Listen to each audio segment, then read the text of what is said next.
Bounty. I went and checked it out.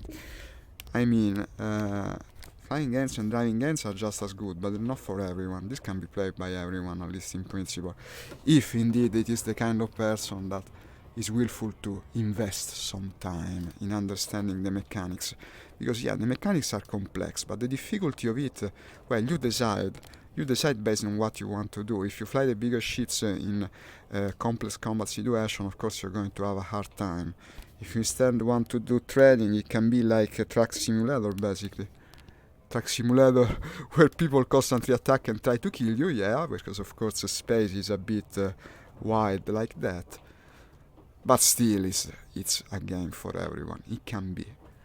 And that's a great advantage. Now, when people think of games for everyone in the VR space, usually they're thinking of something like Beat Saber. That yes, it's cool, but this is really something that you can play forever. I do have a Super Cruise Assist now on the ship, yeah. Because apparently the method I used to slow down no longer works as well as it did. So now we trust in the Super Cruise Assist. I used to go 75%, but you well know if you watched me the other day. If you didn't, yeah, I used to go 75% at 10 seconds from the target. Now it no longer works for some reason. I always overshoot it, so I had to face the indignity of mounting that Super Cruise Assist on my ship. Can you fast travel or you gotta fly there? No, everything is real time in this game, basically. Within the lore and fiction of the game, Cody, that's a cool thing, actually. It used to not even have autopilots. Now there is this one that slows you down correctly, but the entire game is supposed to take place in real time. So basically there are some systems where you have to travel fast very far away, and well, it can take up to 40 minutes, more than an hour, depending on how far it is. Some people dislike it. Me personally, I think it's cool. It gives the game a cool feeling of scale. Okay, I see a mission signal source. I'm going to have to kill quite a bit of pirates here, so I hope someone actually does join in my multi-crew. Will make everything easier. Hey, look how close we're going to the gas giant right there. This will be fairly spectacular to fight in, I think. Only problem being that the gravity field of that thing, that Among Us planet right there, yeah, it's going to slow me down a bit. At least while I'm in Super Cruise. Super Cruise, if you don't know it, Cody, is this mod where you're... but never mind, that actually was the other side of the planet, okay. Super Cruise is the mod in which you move faster through space. I think it's supposed to be compressing space or something like that, meaning that when you get close to big things, like that planet, it can go only a bit slower. But yeah, I mean, still pretty darn fast.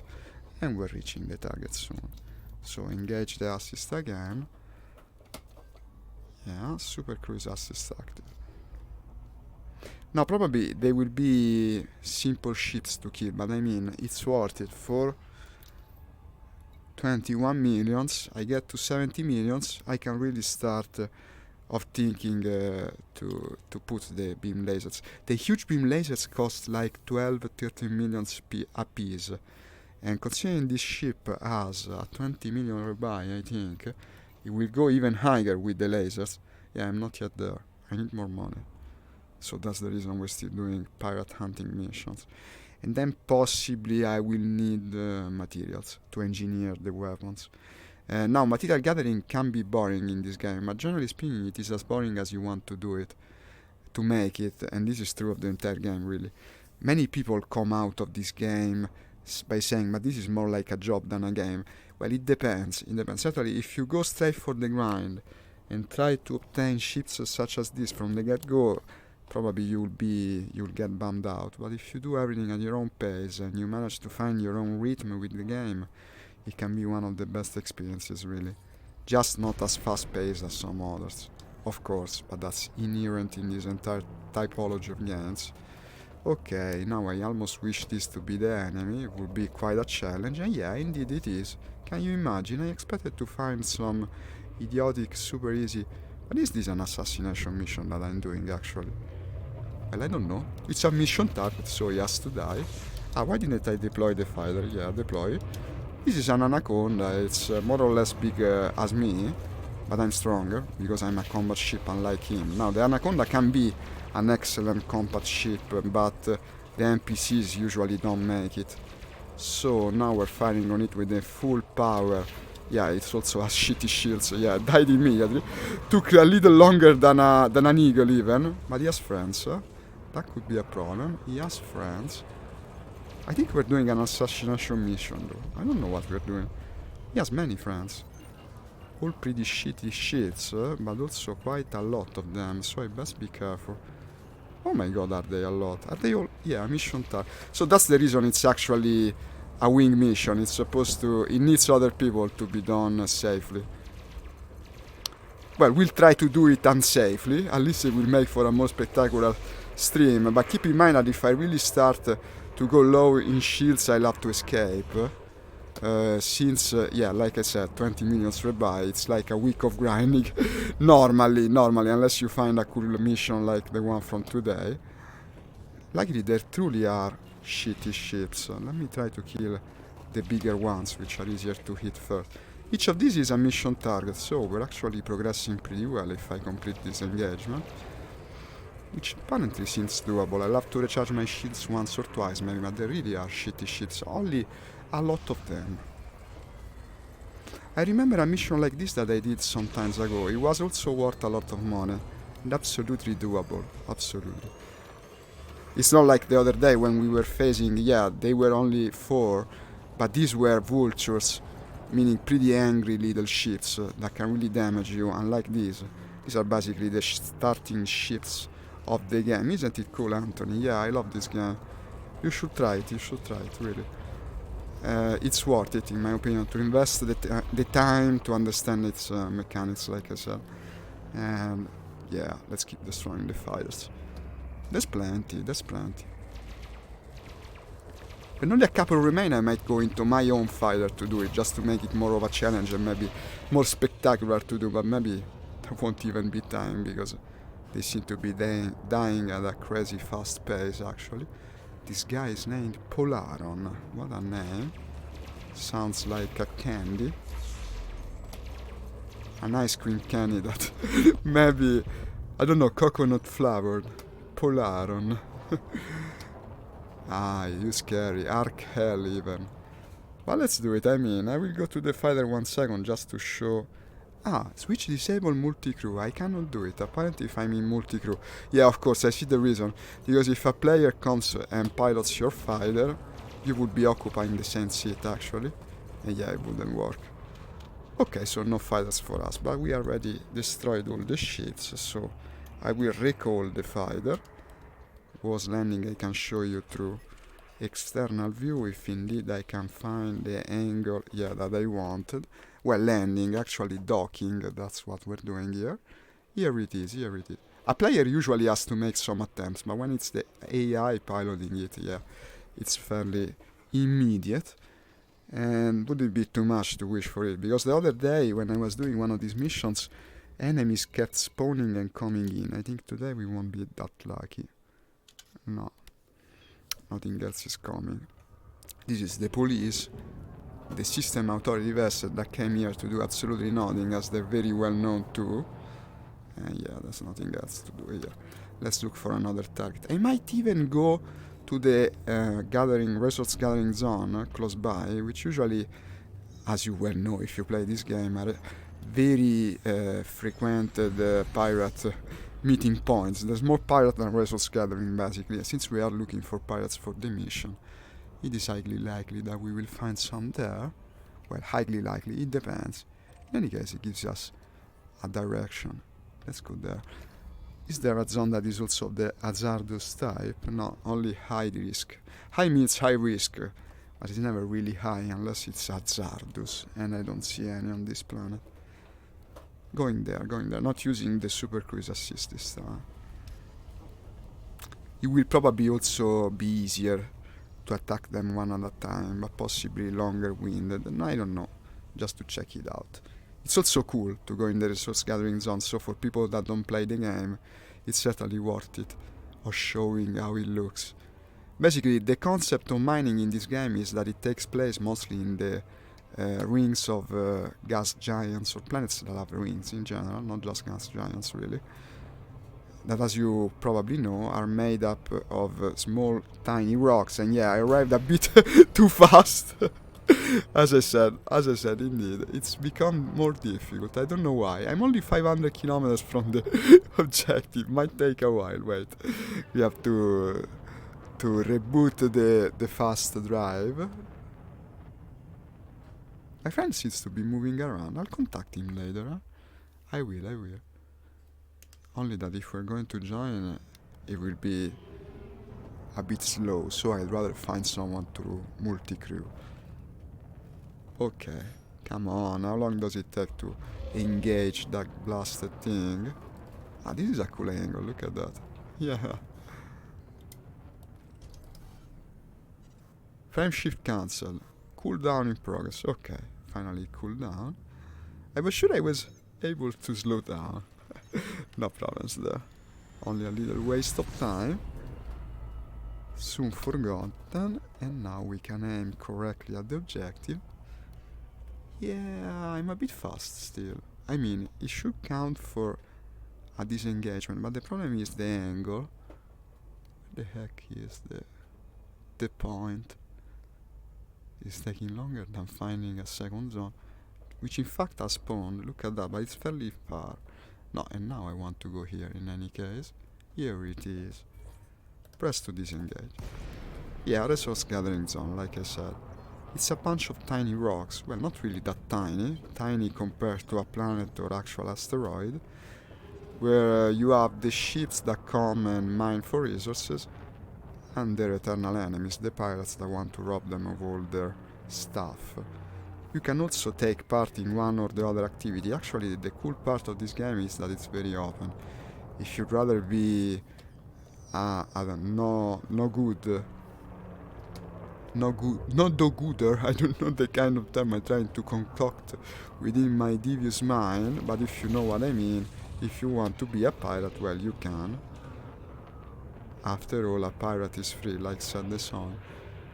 Yeah, this is not part of my mission, so I just engaged to make it sorta worthwhile to come all the way here, but this is not going to count for the mission. It's a different type of pirate. This is from the Interstellar Technology Research Corporation, so apparently he's a scientist pirate, like a gentleman pirate, I don't know. He's not evil enough to justify the payout, apparently. Not that he will save him, of course. If you're a pirate, you gotta die. That's the law of space. No mercy. And here we have even an Utopian Overseer. How's that for a name of a faction? Utopian Overseer. With his Diamondback Explorer, but he's an honest citizen. And yeah, all the others seem to be, even though they apparently are very intent on scanning me, which is never a good sign, but I don't even have a cargo hold, so they're not going to find anything. And we're not going to find anything here either, because apparently the pirates don't spawn here. Not the ones I want, at least. If you see a different type of pirate in general, it's not a good sign. So let's go to the zone that appeared. Mass lock. But I see combat there, eh? Wait a second, that's combat right there. And more combat there. Well, worth checking out, I guess. Maximum speed of the Corvette, which, as you might know, actually is not the fastest ship of the bunch. It's a fairly big thing. No longer see. The thing that perplexes me about this game is the shit range of the sensor. For as much as you power them up, you will still be able to see only very close by in terms of radar contacts. I mean, how is that justified? We have more efficient radars on Earth, where you have the atmosphere to mitigate their effect. It just makes no sense. Maybe it makes a tiny bit of sense when you are within these debris fields, because possibly they interfere, no, with the detection systems. But when you are in open space, this is one of the mission targets. Flying a federal gunship. That's actually a fairly powerful fighting ship. Let me deploy. No, I won't deploy the fighter. It's not needed. It will take too long to pick it up again. It's the ship you unlock before this one, actually, but there's a huge jump in power between the two. Yeah, it's actually not going to hold that for much longer. You can see the style of the design is similar. These are the federal ships. You have two main factions in this game. Well, actually, there would be three, but the two you can work for are the Empire and the Federation. Very typical, very typical in science fiction lore. And as you might easily predict, the Empire ships are sorta elegant, a bit old school in their design, whereas the Federation one are very utilitarian, as you can see. They look like bricks with wings, basically, and that's also typical of science fiction lore. Then you have the Planets Alliance, which basically are like the free folks. I don't know. If you think about the Expanse, they will be the spacers, the ones that live in the asteroid belt. And they also produce a line of ships. Actually, it's been introduced recently within the game, the concept that these ships are made by a separate faction. And, well, they don't look like they have a specific design. They're just spaceship, very generic, to tell you the truth. It seems they used all their good designing abilities for the aliens, because this game actually has aliens. Did you know? They're named the Targoids, supposedly some sort of insectoid race, and they pilot strange vegetal-looking ships. They're pretty cool. I'll have to show you in the stream. The problem being that they're hella difficult to destroy, and basically you do need a wing of people. It's very difficult to do alone, so we'll have to do it once someone actually joins my multi-crew. Either that or I find someone through Discord or elsewhere. I'll keep trying. Not having much luck at the moment, but might change. It's actually a sort of matchmaking, the one that brings people to multi-crew. So, if someone starts looking for an open ship, they will come to me. This is wanted, but not one of the mission targets. I don't want to waste ammo, to tell you the truth, because I'm still using the multi-cannons. Let's go to the target. It will give us a better results in a shorter time. Still, it was a cool fight with these two shits. I didn't bring an SRV. Usually I enjoy using it with the wheel and all that. We're gonna do it later. So, is the target still visible? Indeed. Threat 3. It's not a high level of threat, in fact, but still seemed sort of threatening because of the number of ships, really. This is unfortunately 4,000 light seconds away. It will take some 3 to 4 minutes, maybe. Sorta like that. Not that problematic. Every time I look here, I feel the sadness, no? Because we used to have all the interesting lore written by the authors of the game and the various lore-defining missions. Every week we had one where all the players gathered together to collaborate or make it more difficult for the others to complete. And well, now everything is gone, seemingly. Even though they said that by the end of the year they should be having a big update for the game, I presume they will also put back the goal, the community goal, for us to complete, or so I hope. We are in the area of Pranav Antal. Speaking of the superpower there. No, actually, the 3 superpowers are the ones I was speaking earlier about. The leader is something that pertains to the power play aspect of the game, something they introduced and then kinda forgot about, like it's a bit of the usual with this game. Now not many people do it. But it's like there is an overarching war that you can influence by completing a sort of boring mission again and again. It works better if you're collaborating with someone. And by doing that, you can grow in rank within the specific faction. But honestly, I don't even know what it's supposed to bring you. I haven't taken much of my time. I haven't spent much of my time with that. It's better to always go for the money. I always look for missions that make me get rich. I don't know why. I tend to enjoy it more. The fantasy of it, at least. Then you can reinvest, maybe, and get bigger ships and all that. And this is also cool to do. It's a game that has a good sense of progression. No crew is coming, it seems. Well, if I cannot find anyone, eventually I'll contact the other player. But I'd be sorry to leave this system, because look at this, 20 millions. Almost there now. Now, from what Thinking Portals told me, a good way to use The super cruise assist is to engage it when you are about 8 seconds away from the target. Seems to be working pretty well for me. We're going to do just that. I'll do it through here. I wonder if there's a key binding that I can use.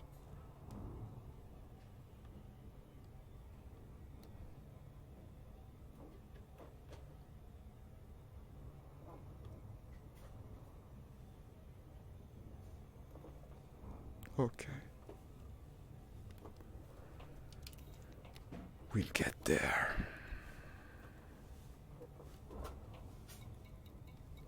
Ooh, I lost the target. Where is it? The head. No, I'm going too fast now. Yeah, I was going too fast because I was looking the wrong way. Ah, okay, I mean, this is a completely in open space. Where is it, I mean? Oh, okay. Super cruise assist. I hate that I can no longer do it easily. I used to be perfectly able. Okay, we're going to get there very soon. Probably I'll be attacked by everyone at the same time, like the last time.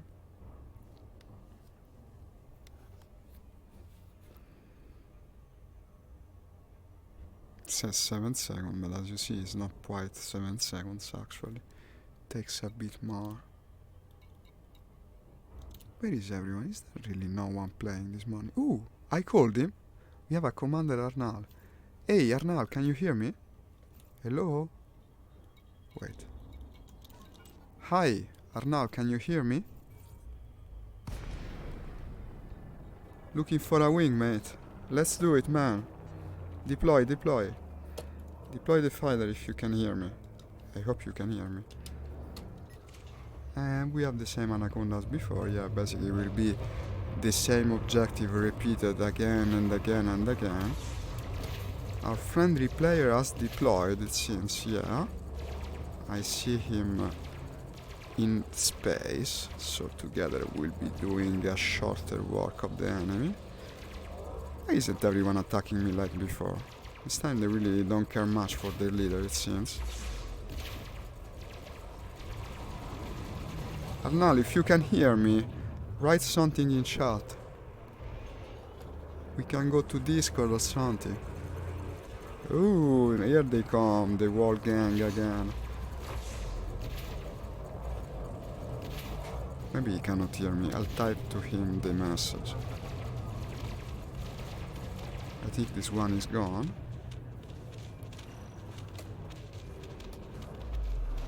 Yeah, let's do it, man. Let's destroy the pirates together.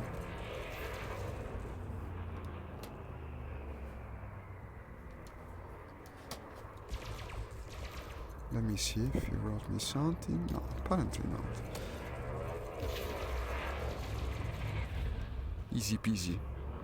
Yeah, there are a bunch of dilettantes. A bunch of amateurs, yeah. Is what I mean. These pirates. So easy to kill. Oh, look at him. Wow.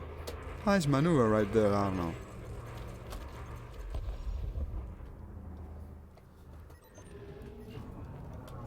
Oh, already out of shields are you, huh? Watch out, man. Not a problem, got plenty of fighters in my hold. This is the big hangar even for them. Because I want to carry 2 active at a time.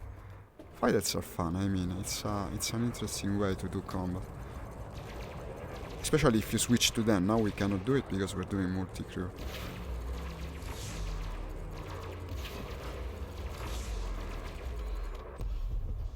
Okay, I'll try to write to him.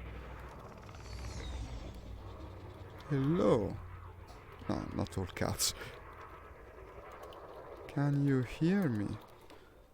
And send. I will recall the fighters now because as I know there won't be anything else to do. I think I can recall him too. Seems to have an interesting avatar. Let me see it. He's actually inside the ship, no? Because you know how it works. The remote control. Yeah, kind of amazing with your sunglasses right there. So he's not responding though. Not the talkative type. Well, okay, at least we have a wingman. Another one will come, I hope. He doesn't seem to intend docking at the moment. I don't know if I have to give him the order through the game. I don't think so. No, it's the player that rejoins the ship if he wants to. Well, it probably, with no communication, it will be easier to just leave the fighter here. After all, we got plenty. You will get the idea for the next time. Arnal, still trying to speak with you. Fighter will be destroyed. It's quicker, I mean. We have like a dozen of them inside the ship. And let's see if we have another contact. I hope nearby. In fact, yeah, but not nearby at all. 6,000, what the hell. They really like to make me go around. Well, at least this time I'll be back within the center of the system. That was the problem, really. To do combat so far away. Hello, hi, can you hear me? Hi, can you hear me? Arnal. Let's destroy them. I hope another guy joins so we will be the full multi-crew.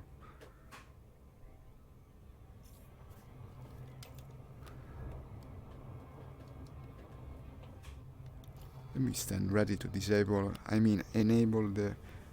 I need oriented... I'm new in multi-crew. Okay, multi-screw. You're new in multi-screw, are you? I see, ask away. No, but you sing good, man. If you can hear me, I don't know. Well, if you cannot hear me, you still sing good.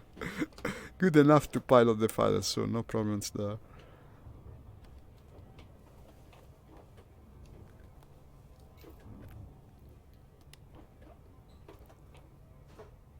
Doesn't seem to have got my question.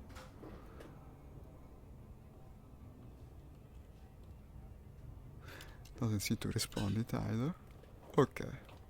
Let's go to the mission target. At least we will collaborate for the greater good. I hear you, but need make some settings. Okay. Ah, cool, man. Do you have a microphone? We can go to Discord if you prefer. And you might hear me speaking to myself, but actually, yeah, I'm streaming the game, as you might imagine. So don't worry, I'm not getting crazy like that. Super cruise assist, better engage it earlier than later. Okay, and it should bring us to the target right away. No, but you were piloting the fighter pretty well, Arnel. No problem there. You will be an asset in our mission. This is also a very well-paying mission. Look at that.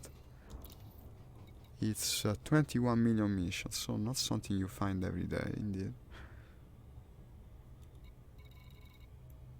Already did a quarter of it. Not a bad beginning, I'd say.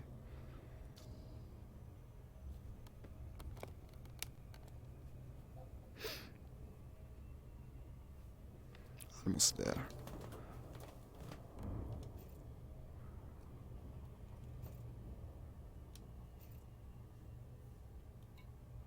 Taking importance is in multi-crew himself. Ah no, we was multi-crewing with him, that's how I met him the last time. And what's Fragsta doing? I never saw James again since that time we played together. I think last time was in Sturmovik, yeah. The World War II flight simulation game.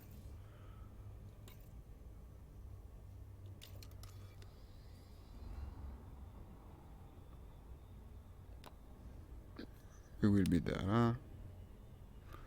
Just takes his damn time.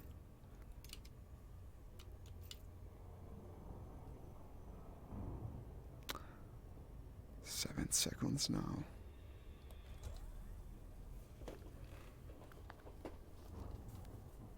Well, it's not truly 7 seconds, as you see, it doesn't go down. Hey Arnal, are you speaking? Because if you are speaking, I don't hear you. I think the icon might be that. You want to come? I will give you my Discord. Since you say you hear me, probably you heard this observation. Let me deploy the NPC piloted fighter as well. After all, it's fairly numerous group of pilots, even if easy to kill.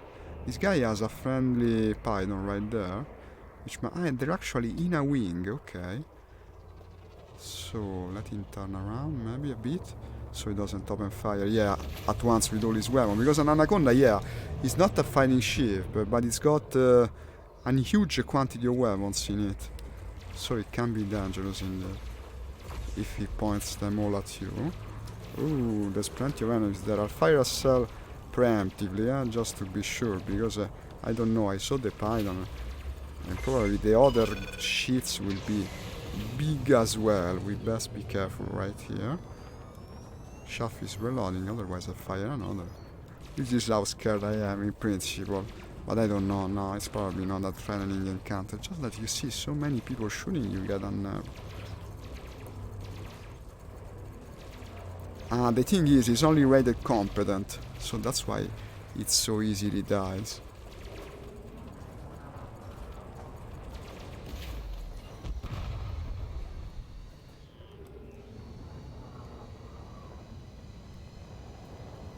And yeah, here's the Python. A Python is basically a smaller Anaconda. Same principle.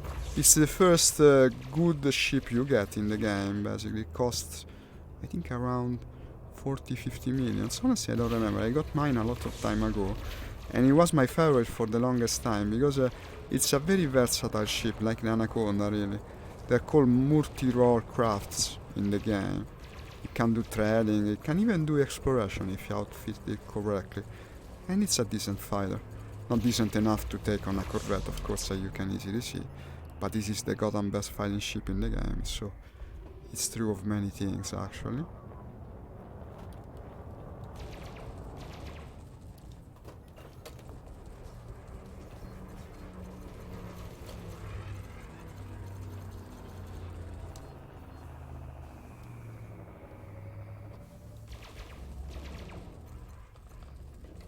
Let's destroy them.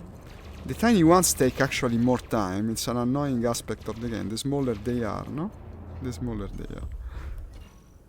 And gone.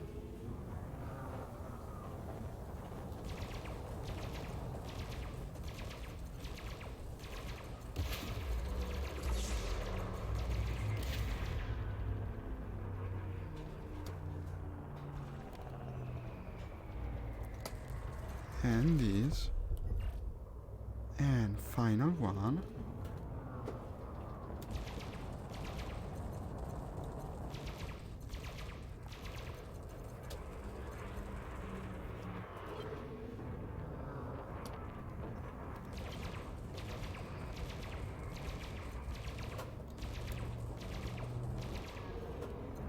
So to sniping with the what's his name?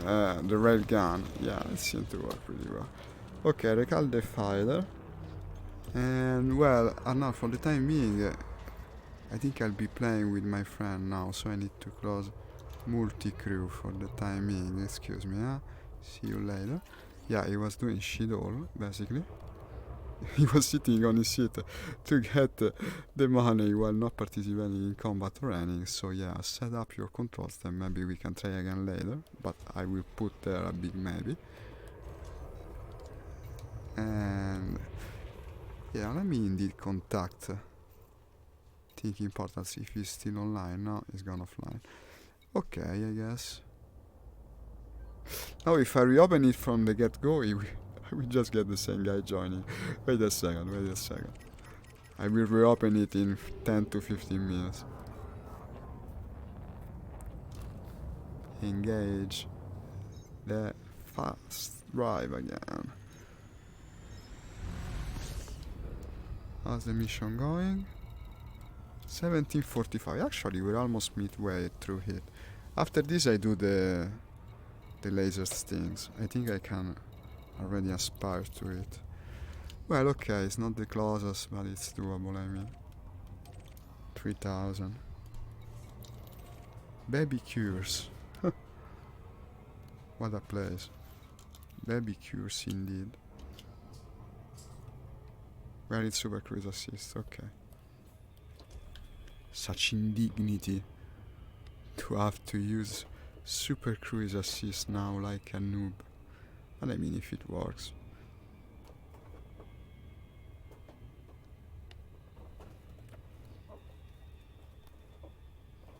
It's a cool ship. I like the designs of this game. They're simple but almost understated, no? But well done. Also, the finer details are there. You can see all the things that you actually mount on the ship, no? And everything is animated. It's especially cool when you deploy your weapons. You can really see them come out, deploying fighters, picking up the SRV. It's a cool game in many aspects.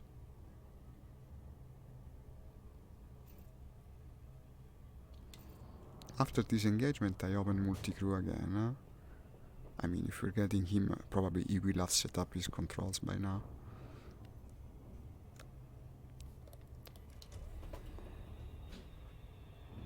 Moving to the orbit of one star. Is this a binary system? No. It was just that I went so far away from it. Because apparently these pirates are very spread out, so there is a reason it paid so much.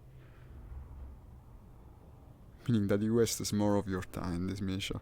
It's typical of this game. You cannot expect to make money without spending time. Time is money, more way than one, in the elite dangerous space continuum. 10 seconds to target right now.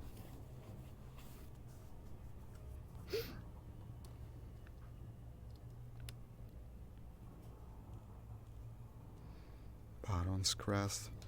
I still have to visit that apparently low relevant system was permit I unlocked the other week, the Terra Mother system. Probably it's worth it. We're gonna do it, I hope, before the end of the stream.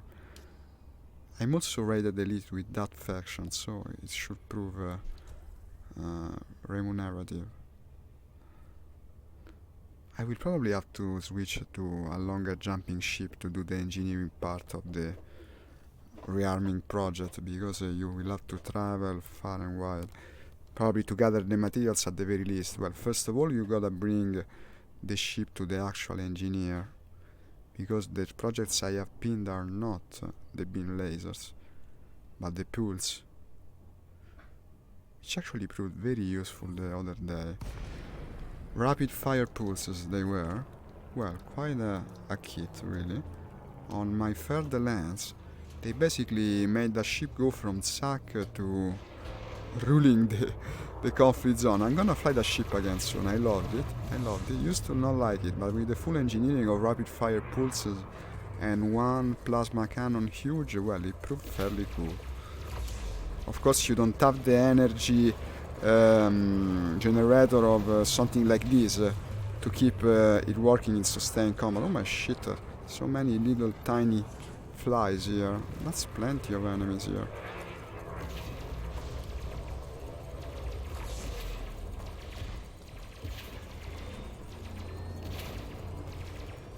Okay. Then what else? I'll begin with the bigger ones, because they die quickly, as I said.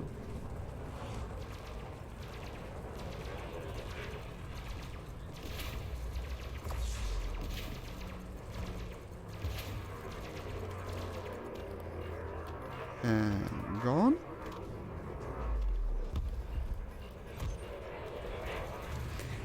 Guys, maybe it's not apparent because I haven't been receiving many comments today, but if you have anything to ask, I can read you, huh? I can read you even in VR. There's an overlay down there, so by all means ask away, otherwise I'll get lonely eventually.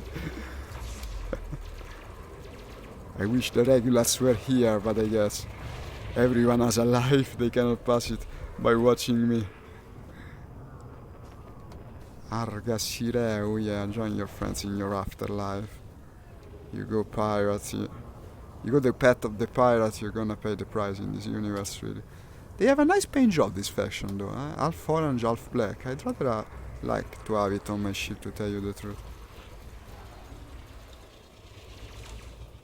I would need to place a turret or two on this ship. Would work well, probably, against the smaller things. It's annoying, no, having to turn after an eagle with something so big. He's going to turn better than you no matter what.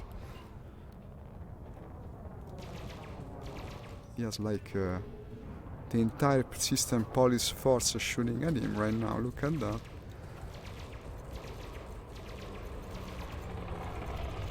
Hey Nix, hey, thank you for showing up. I was just saying, feeling lonely today. But the game is cool, I think. It's keeping me company already. With you, it will be even better. Still doing a pirate hunting mission. Making big money. This one is worth 20 millions. Unfortunately, I haven't managed to find a collaborative wingman yet. Let me reopen the multi-crew. If Arnal rejoins, one came, but he wasn't communicating, or really, he was not even playing. You can get notified for your stream. Notify.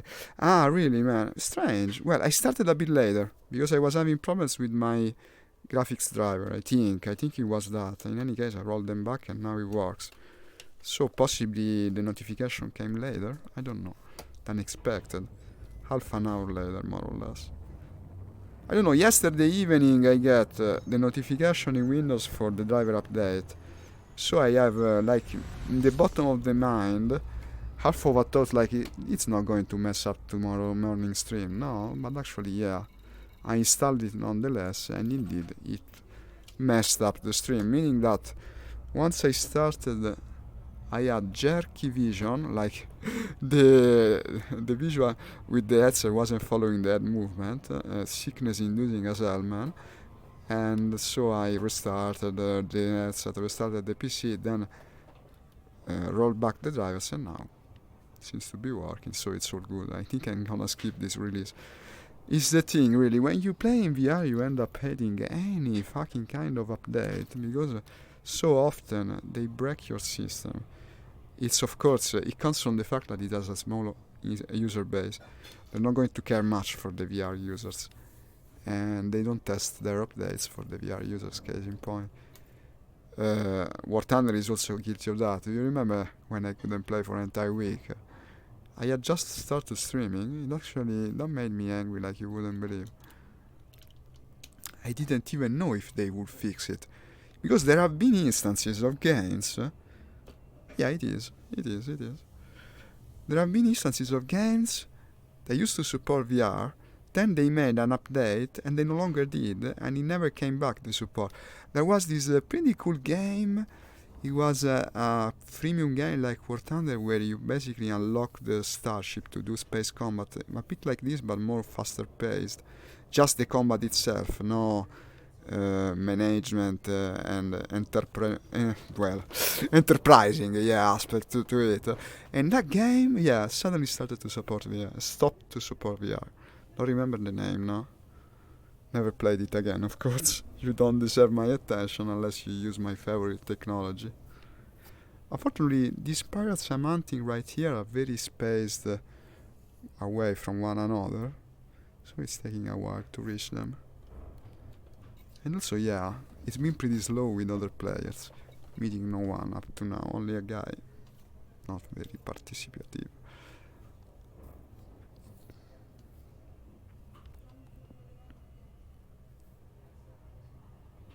Here we come to the target.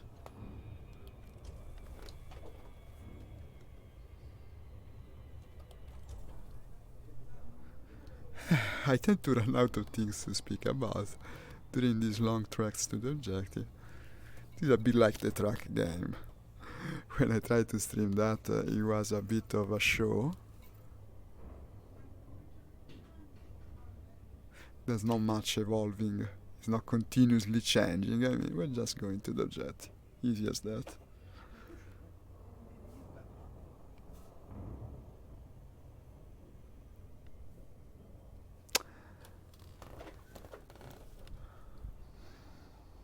I think the super cruise assist actually makes it slower, to tell you the truth. Plus the feeling it gives me. I used to reach the objectives sooner, even at 3000 light seconds.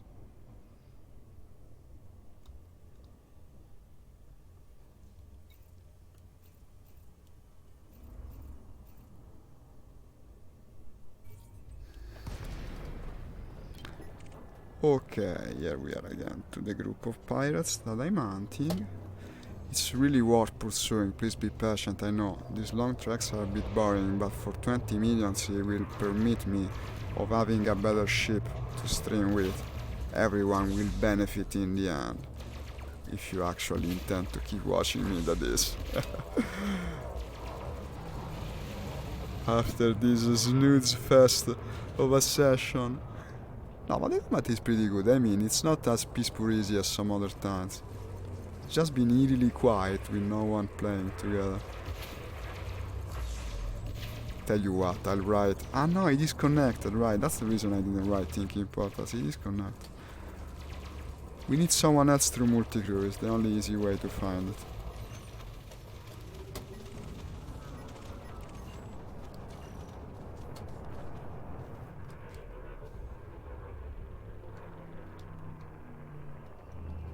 Sir Hueflap really went overboard with their naming schemes.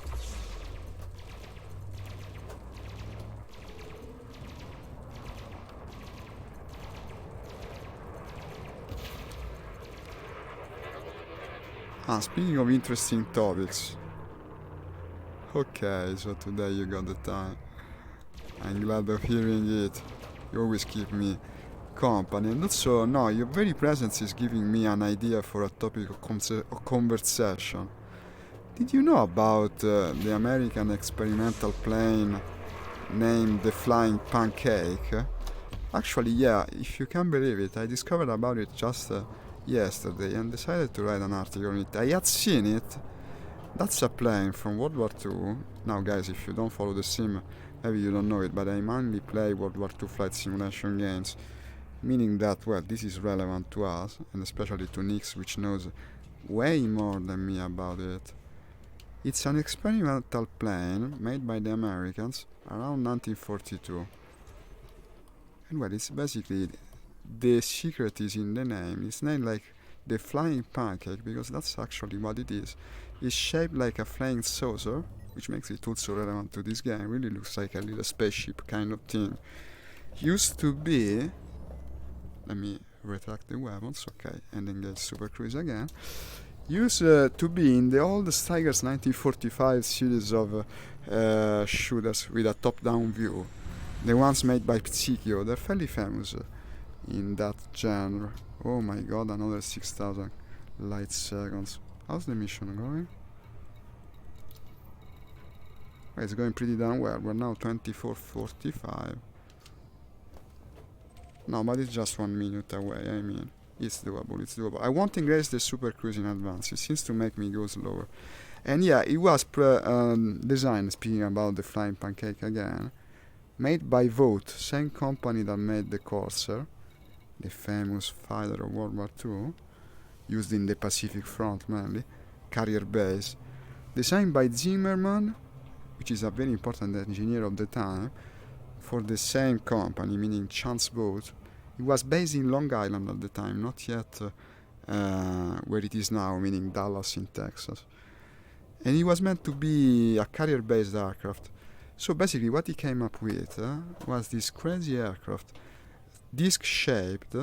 The prototype was made from wood and canvas, meaning that it had a fairly underpowered engine, but they were enough to make it take off in something like 30 meters, or even vertically, almost, if there was a wind coming against it, meaning, I don't know the English word, if it was taking off against the wind, this is what I mean. And hugely maneuverable, because of the way he managed to devise the aerodynamics of it coming from the very shape of the plane. But maybe I'm really going off topic now. This is something to speak about for the next time we play a World War flight simulation game. And well, it looks kinda similar to some ships that are here. Like for instance, the Asp Explorer might remind me a bit. Just a bit. The cockpit configuration of it mainly. The cockpit configuration was cool, no? That plane had a bottom-facing window, because basically it was the only way to see where you're landing, because it had these huge propellers. The propellers were important. Ah, so you know it. The arcade game I was speaking about, yeah. No, I thought the same. No, it existed. They built 3 of them. The first one was the prototype I'm speaking about. Then they made a couple that were made from metal, and they were supposed to go up to 700 kilometers per hour, so they would have actually been fairly efficient World War II era fighters, meant to probably compete with the Zero and the like, meaning Japanese planes that were excellent turners, not very maneuverable. And it was indeed maneuverable because it had no wings basically. The entire plane was the wing, and it gained its ability to stay in the air through an effect devised by Zimmerman in person that basically counteracted the turbulences under the plane, wing, structure, whatever, by counter-rotating compared to the size of the vortices, meaning that the propellers they came from the coasters themselves. They were huge, and so the plane had this very long undercarriage that actually made it stay like it looked like it was. Oh my god, I don't know the word for the thing that makes you. I know the Italian word for it. Clowns in the circus use it, like the things you wear on your feet and legs to stand upright taller. Yeah, they were very long wheels. This is what I mean, the struts that held them, at least. And well, the plane was piloted by several important aviators. It had the prototype, at least, the first one,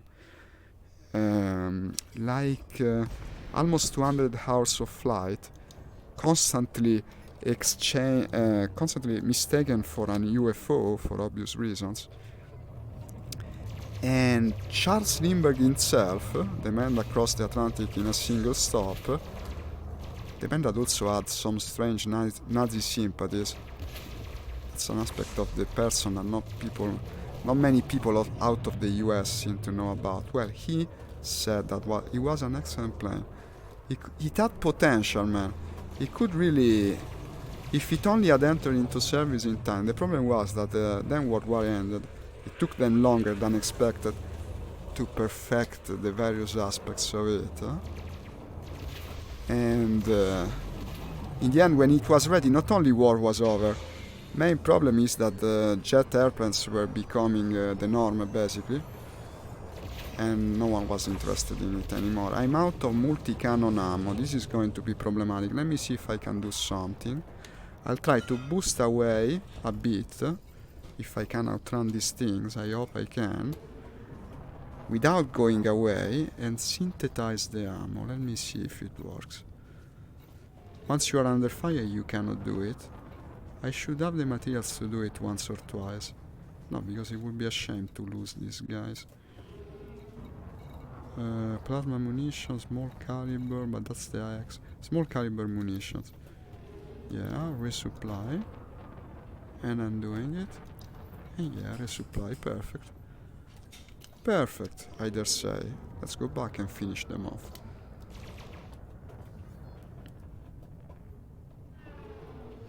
For years I've known that arcade game, and for years I always thought it was a fantasy plane, also because, well, in that game the flying pancake is armed with weapons that wouldn't look out of place in a ship from Elite Dangerous, really. It's got homing lasers, all sorts of missiles and the like, and I said, okay, they went overboard with their designs. It's also named the Flying Pancake. I mean, it sounds sort of funny. Another name of the plane was the Flying Flapjack. A flapjack is like a cereal bar, I think, in the US, but they're somewhat disc-shaped at times. Or they called it the Zimmer Skimmer because of the name of the engineer. That was meant probably to elicit a laugh. And well, it's fairly funny, to tell you the truth. But the plane wasn't funny at all. It was a good design, actually. If it came at a different time and age, probably many pilots would have ended looking like it. That's something to think about. Something that is very relevant, actually, to space exploration of today. Some designs win because they come at the right time. And now some older designs are coming back. Like the very concept of making a missile. Yeah, I have it on my Nintendo Switch, you know. They made a collection with all the old Psycho games. And the reason I went and researched the airplane was that I bought the game for the Nintendo Switch, and while playing it, it really seemed interesting to look into. No, Psycho. It's a Japanese developer of shooting games. They're pretty well renowned. They're excellent, really, in their genre. Okay. He didn't even deploy the file. Okay. Better. Less waste of time. So now we have left 28:45. Let's keep going. Can I synthesize more ammo? The less I resupply, the less this mission will take, really. Small caliber munition. No, what am I doing? This is the high velocity munition. But I have plenty of sulfur. Look at that. Actually, I have plenty of sulfur. I gathered it the other day when I started on the planet. Didn't remember it. Yeah, it's an old game. It's very old. Something like that. Something like that. Something like that. But designs tend to ebb and flow, no? Sometimes they come back. Like I was thinking about the other article I wrote about flights some time ago, which is more relevant to what we're playing today, actually. Which was, now I don't remember the name of the rocket, but actually NASA built a rocket that was supposed to land upright, just like the one from SpaceX, like in the 60s or 70s. It was something that was like in the air for a lot of time, and now it's coming back. Probably space exploration will work like that. One design will come and will trump all the others, and it will become the norm. And we will laugh at the fact that it seemed so strange originally. So, aviation in general tends to work like that. Technology and also flight in general is such an experimental endeavor for humanity as a whole. It was an arcade game of the time, very representative. It's pretty cool actually. It's got nice patterns for the enemies. Based in World War II. Yeah, me too. It's got a lot of real planes in it too, so that was kinda strange actually to have a fantasy plane. It's in the second episode of the series, together with, if I well remember, you have the Focke-Wulf, the Japanese Shinden, another experimental, there's the British Mosquito, and well, the story goes like something along the line of a special task force assembled by all the nation to counteract an alien invasion, I don't know. An invasion that actually has the enemy ships and all the similar things turning into mechs and huge monsters, typical Japanese style. But the graphic is good, the gameplay is excellent. One thing I enjoy from the game is that you don't always follow the same sequence of levels, they're mixed together, they're randomized. Then they made a sequel with modern planes as well, which is included in the Switch collection. And it has like the F-18, the F-22 even, so it's not that old actually. It must be very recent, I don't know about it. Psycho in general is an excellent developer of shooters like that. And you know that actually in VR these games look awesome, because when you're playing an older game from the arcade days, you have a somewhat lower resolution, no? So the limited resolution of the asset is less of a problem, and to play it on a huge screen, it's actually cool. I used to do something when we didn't have much content for VR. It was actually when I always played this, which was one of the first games that were actually good for it. To just play MAME, the emulator, no? Multi-arcade machine emulator, with my arcade joystick, to wear the headset and play like that, you felt like in your dream arcade. It was very cool. I think this closes the very large parentheses I open to try and counteract the long stretches of nodding that we have in this game. Won't be much longer, I promise. Probably in another couple points I should be able to complete the mission and the big bucks I've been chasing since the beginning for 21 minutes. I guess it's worth it to have to improvise a bit our conversation. Too bad I cannot find any blaster players to be with me. That was a bit disappointing. Oh, well, look, he's come back. That's excellent news. Let me try to call him. But wait, I'll do it like this. I'll close the multi-crew and I'll straight up invite him to... Oh, what up? Okay, I reached the objective, I think. I'll straight up... No, I'll do it after the combat, wait. I don't want to get distracted now. After combat, I'll invite him to the wing. Now you mentioned, I now remember the BV-238 was in the game. The BV-238, now I don't remember which plane it is, but it has a lot of real planes, even if the proportions sometimes are fantastic. Like I remember there are bombers that look absolutely too big to be real, and then they turn into giant bug insects, cyborgs and the like, so it's even more absurd.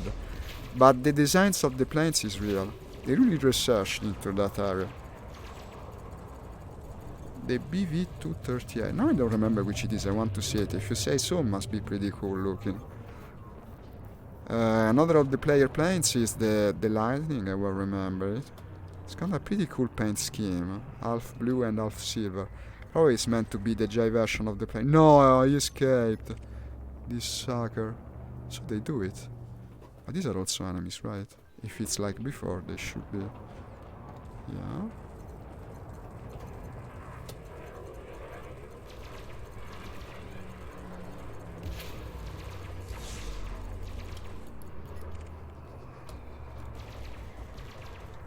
A bot plane. Ah, then I think I know which it is. But you know very well that game. I should have expected it. It's a great game for people that have an interest in World War II fighters.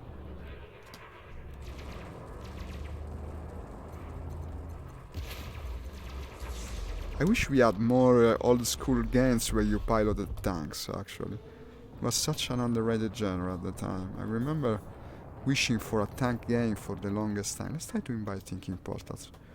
Invite to win. Let's see if he responds. I'll just invite him straight up. No message. Straight invitation. Maybe he will join me. We call it a flying ship. Yeah. I think there's a difference from hydroplane to flying ship, right? Like the flying ship is when the plane floats with the entire structure, whereas an hydroplane actually has floats underneath the structure, which are separated from the... Hey, Thinking Portals, hi! Can you hear me? I think you could hear me through the microphone, right? If you do hear me and want to play with me, I think you want, because otherwise you wouldn't have joined the wing. You can come to the Discord from the other time. I'll even paste you the link, wait. Probably you still have it, but I'll paste it nonetheless. And yeah. Create. Because I cannot hear you through the game itself. No, this is wrong. I need to do invite, copy. Actually, you can paste it within the game. That's hella convenient. Okay, like so. I'm doing a big mission, worth a lot of money. I think you can still participate in it because it will take some time to complete. Why does voice chat always work so badly in these games? Let me see that plane. Ah wait, I'll point at the next objective since they space so far apart, and while we go there I'll look at the plane Nix is speaking about. So Super Cruise Assist. Super Cruise Assist is not like I have to babysit the ship all the way. And yeah, okay, now I want to go and research the plane, but I have the objective at like 6 seconds, not complaining, we can still do it later. I mean, everything to complete. Hey, hi!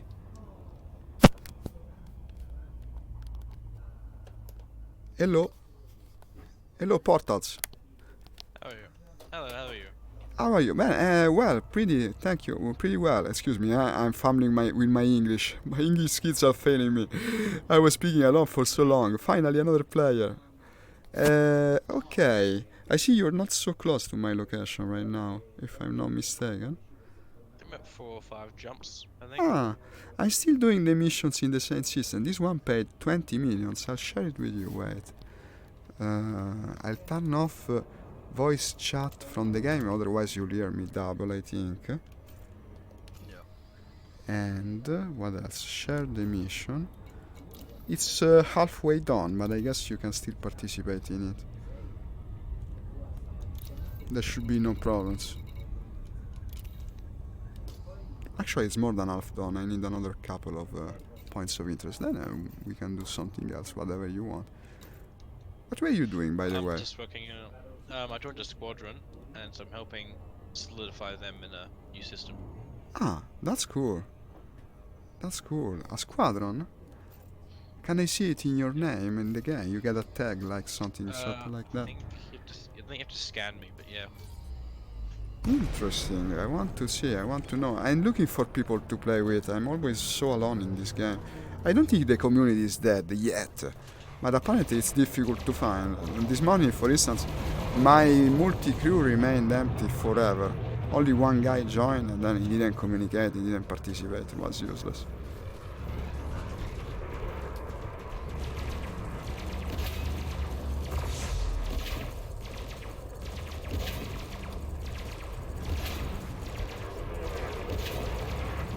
Okay. They're a bit slippery, these things. They like to escape, just like the other day.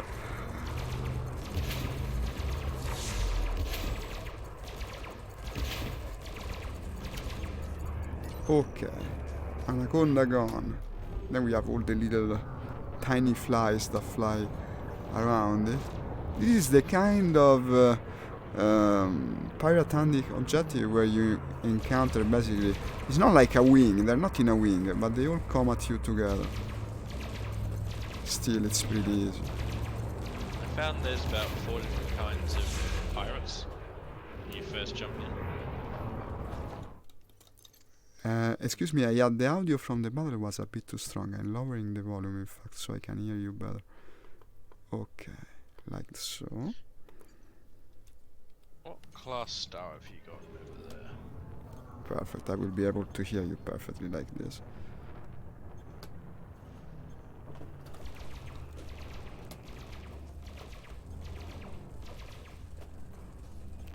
So you were helping the squadron by doing what kind of mission? Like a simple trade mission? I was mostly doing the scan data points.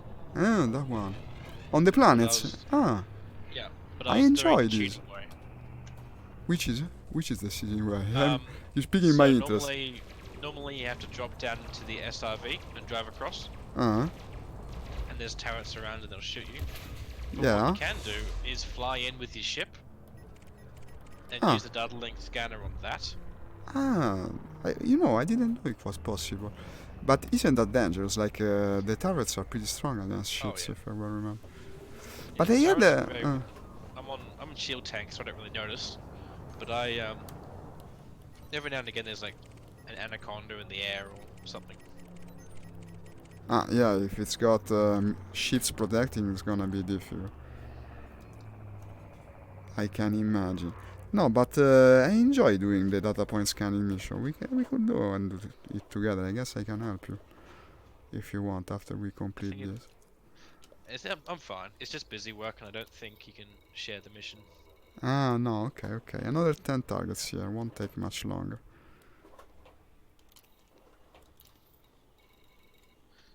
Well, I'm on 0 fuel, so I'll scoop at Meerbat Star and join you by the time you're finished. Yeah, probably. I don't know if you will get part of the payout by doing like that. I think you have to actively participate. Recalling my father that doesn't want to come. Okay. Here it is.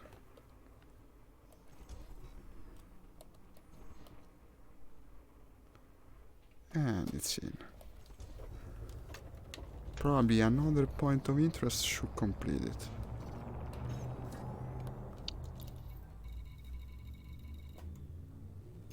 No, maybe 2, because it's 10 targets.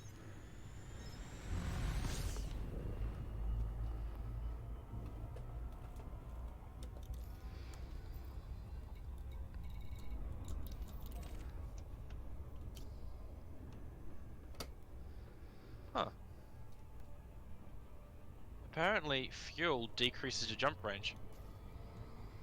And it makes sense, no? It's got a weight to it. I think I heard about people that don't fill up their tank before exploring. If I well remember, there was a technique to it. Maybe there's something to be said for a small tank and a good scoop. Yeah, something like that. It's part of the design, I guess. And you're actually supposed to put the full scoop in the biggest optional module if you're doing an exploration ship, so it will be quite excellent actually. Like filling up in seconds. Have you ever done long-winded exploration? It's interesting in a way. After a while it wears on you though. It's boring to do. Also because it lasts ages. I mean, once you are away from the bubble, to come back it takes the same time, of course. I'm considering buying a Diamondback Explorer so that I can sort out the engineer that needs you to be 5,000 light years away from starting point. Yeah, well, that's easy to do. 5 light years is not much. I 5,000. achieved that one. Not much, really. If you try to do it, I mean, with a good FSD, no, I don't have the numbers in mind, but it's not an incredibly high number of jumps. It takes less than you would imagine. To actually reach a place like Colonia, no, that's a handful. It takes weeks, really. But weeks where all you do is just jump and go to another system, so it's terribly boring, unfortunately. You should maybe overhaul it a bit, the concept of going far away. Yeah, it's cool, because everything feels to scale, but at the same time, it wears you. Just like many things in this game, actually. Ready. I am sorted. Okay. I'm turning on the squad beacon so you can reach me. You're in the system, yes, I detect you actually. Yeah.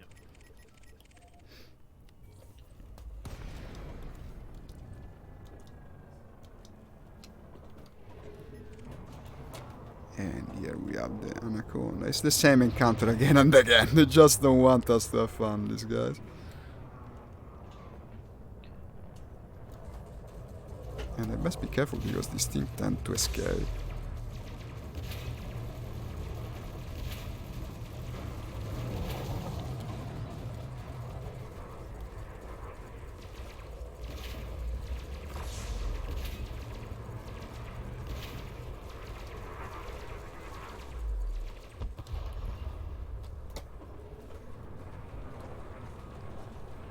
There are many. There's a lot for each point, but they're tiny, pretty useless ships like Cobra, Eagles, and the like.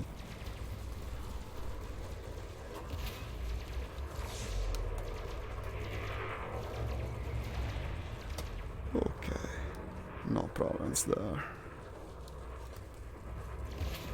You know what I would enjoy doing today? Maybe a conflict zone if we can find a war state system. Ok, ciao, dopo. Oh, yeah. Just to find they bug out though, whenever I'm trying to do it multiplayer. Like? What do you mean? They have a bug? Like I'll get a multi-crew going, drop into a conflict, have a good battle there. I'll go into the next one, and then no enemy ships will spawn. No, it didn't happen to me. Maybe sometime it happens, but even without multi-crew, it's independent of that. Last week I was doing not multi-crew, I mean squad, like forming a squad with people. That's what we would be doing, and it worked. We didn't have particular problems with it.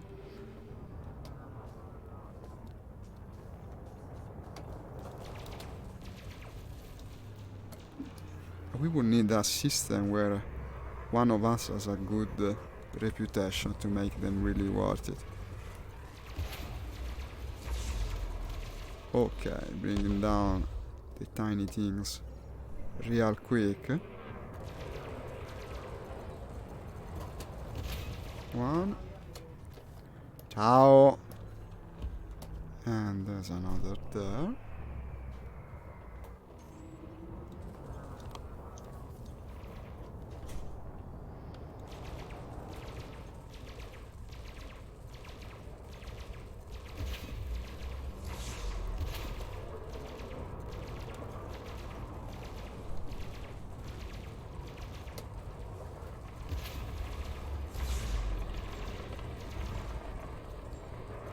Oh, I'm overeating. I imagine it will overeat once more. Even more once I finally put the beam lasers in this thing. They tend to generate a lot of heat, I bet. It's probably the only mission I need to manage doing it, because I'm almost at the point where I can afford it. Damn it, for 2 targets I have to go to another mission point. Ah, you're here. Okay, a bit too late.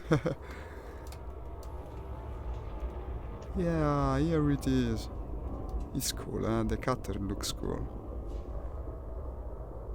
Okay, let's go to the following point. Nothing more yet. They don't respawn in this mission, apparently.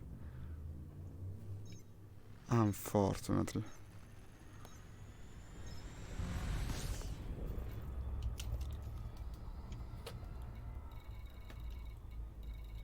And I already detect another.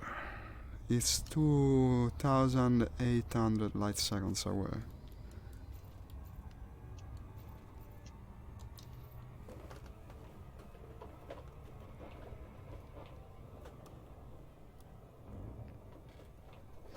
Is there a key binding that engages Super Cruise? Like you press the key and engages? You could probably make one. Super Cruise Assist, I mean, excuse me, not Super Cruise normally. Super Cruise Assist is what I meant.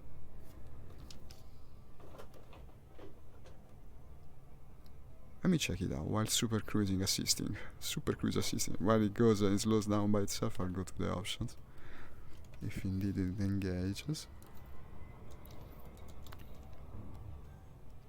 No, because it would be very, very convenient to have.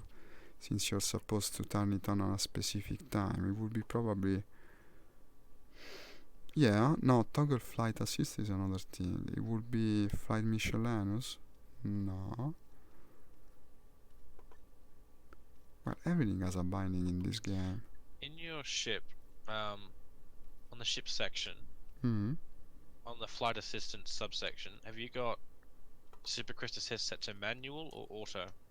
Ah, let me see. Probably it's manual because I have to engage it actually. Ah, it's what you were trying to explain to me the other day. I remember it. I remember the ship session. Huh? Like you go to the left, shift, where you have the image of the ship. No, flight assistance is this. Super Cruise Assist auto throttle or manual throttle. Yeah. I keep it in auto, I think. I have it on manual, and that way I can put it on 75%, and it'll instantly turn on Super Cruise. So Or you put are manual is what I want to win. Then. Yep. Okay. And that way, if you're not in the blue, it won't engage Super Cruise. Ah, here it is. It's what I wanted. Yeah, it's what you were trying to tell me, but I didn't understand you the other day. No, I was experimenting with it while coming to the target, so I overshot it. But this is gonna work pretty well.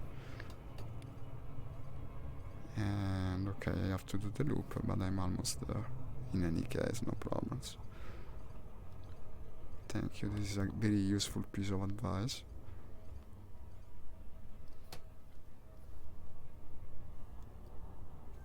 Yeah, it engages just like it should. Perfect.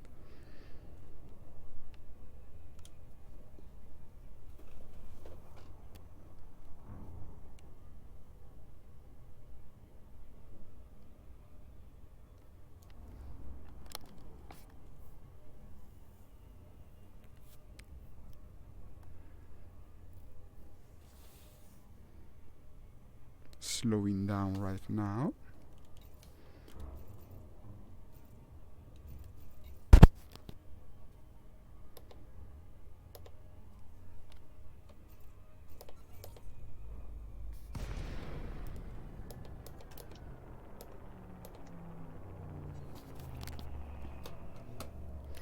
Okay, it's the usual anaconda again, but we're almost done, so it's good.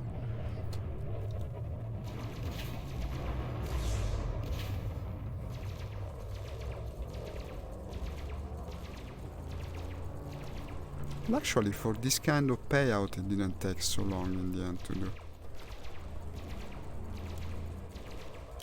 I'm out of ammo for the cannons. Not that important in my loadout.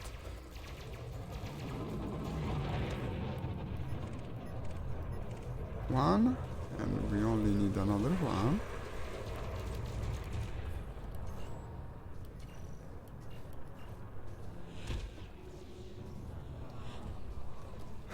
This guy is named Nauton the Bald. Nauton.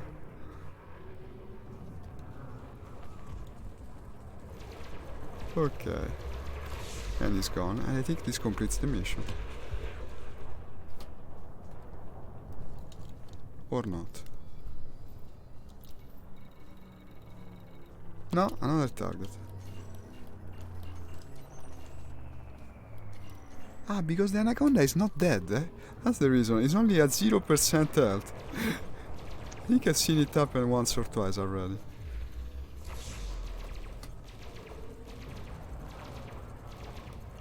Right, it should die now. Okay, and this completes the mission. Was it completed for you as well? Yep. Perfect. Let's go get the money. Good thing. Eagle shooting at me. Ah, well, I left. I mean, there's no reason to keep fighting them.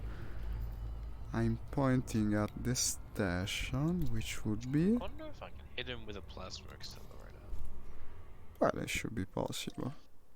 Ah, we have to actually go to another system to get the money. Okay, doing it right now. Come on.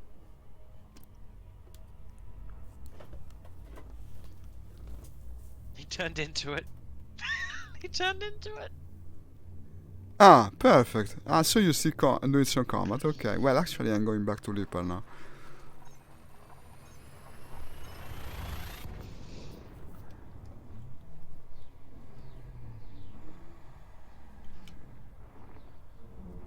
Is the mission done? It should be, it should be. Yep, it is. And the station, if I well remember, is not too far away. Indeed, indeed.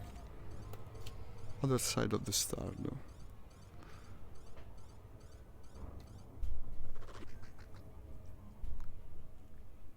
Okay, now I engage Super Cruise Assist. I go 1 second AFK. Be right back. Be right back in a sec while I decelerate to Carlisle Station.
Okay, everything is well. And back. Almost there by now. Well, Super Cruise Assist can be convenient, especially in these cases, indeed. Here we are, pointing at the place.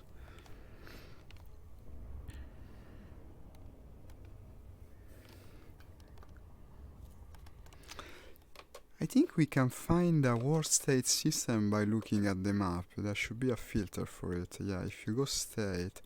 The other day it didn't work though, for some reason. I used to be able to find war state systems with this. Now not as much, unless there is... does EDDB list them? I believe so. Is it possible? How do I find a war state system? Yeah, they can. I think the galaxy map should. If there's no issues with it. Hey Patrick, hello. Welcome to the stream. Thank you for commenting. Playing with Commander Thinking Portals. We're trying to make some money within the context of the game. Speaking with a viewer right now, which was asking... Whoa! What happened? You, We almost hit each other. Ah, well, okay, would have been no consequences. We got our shields to protect us. Very much unlike what happens when I crash into my wingmates during my War Thunder sessions. That's a bit embarrassing. It happened once or twice. I wasn't so crashed into. It's something that tends to come with the occupation of close range air combat, so to speak. You going in first? Okay, I'll give you the privilege. Time to boost. No. Yeah. I did it sometimes, if you Straight can in. believe it. Because I actually have the pedals. When I push the pedal down, it boosts, and it's kind of sensitive. It happened to me once or twice. You crash into the other end of the station, usually with no big consequences, unless you have a very filmsy ship. I mean, but these are combat ships with powerful shields, so they don't break this easily. And here is the landing pad. Unfortunately, this thing turns around so badly, I'd probably end up jammed into the wall. Well, the big ones tend to do. I think the Corvette is a bit better in that respect, but not by that much. Still unwieldy. Okay, and touchdown. Let's see what we have here. Repair, restock, refuel, and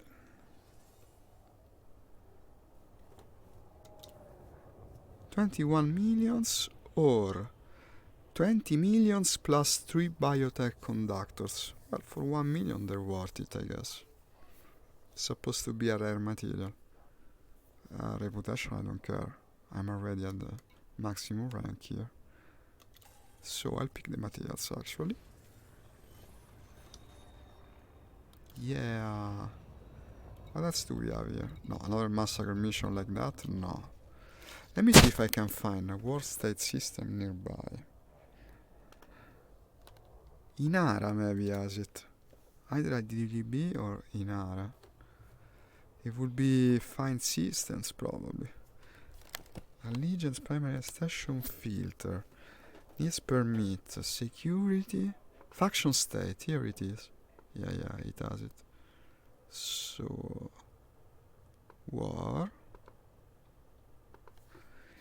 And we are in no, but I know it. We are in Litpar. No need to go and Google it.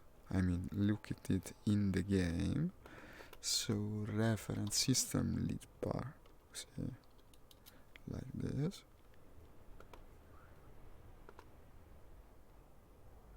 It sends me. ADDB tells me that currently the system Kaupatak is in a state of war, 27 light years away. Kaupatak. With a K. Kaupatak and a K in the end. Let me see. Kaupatak.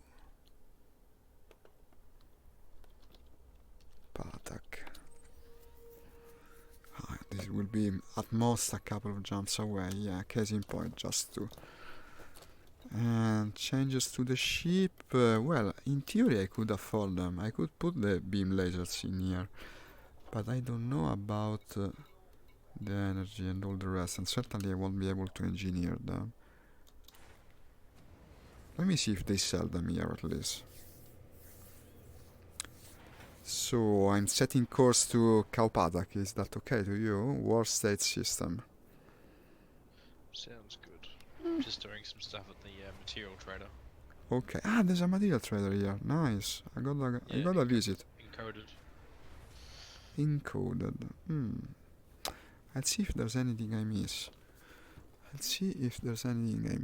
So let me see first of all if they sell the weapon I want.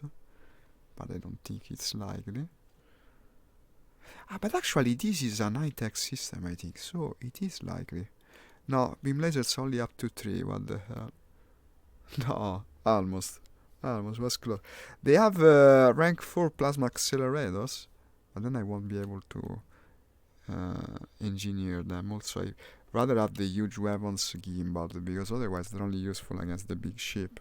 I don't know, the small things, so you don't hit them. To have 2 huge plasma cannons, it seems a bit crazy. So, material trader, you were telling me, that's a good suggestion. Let me see.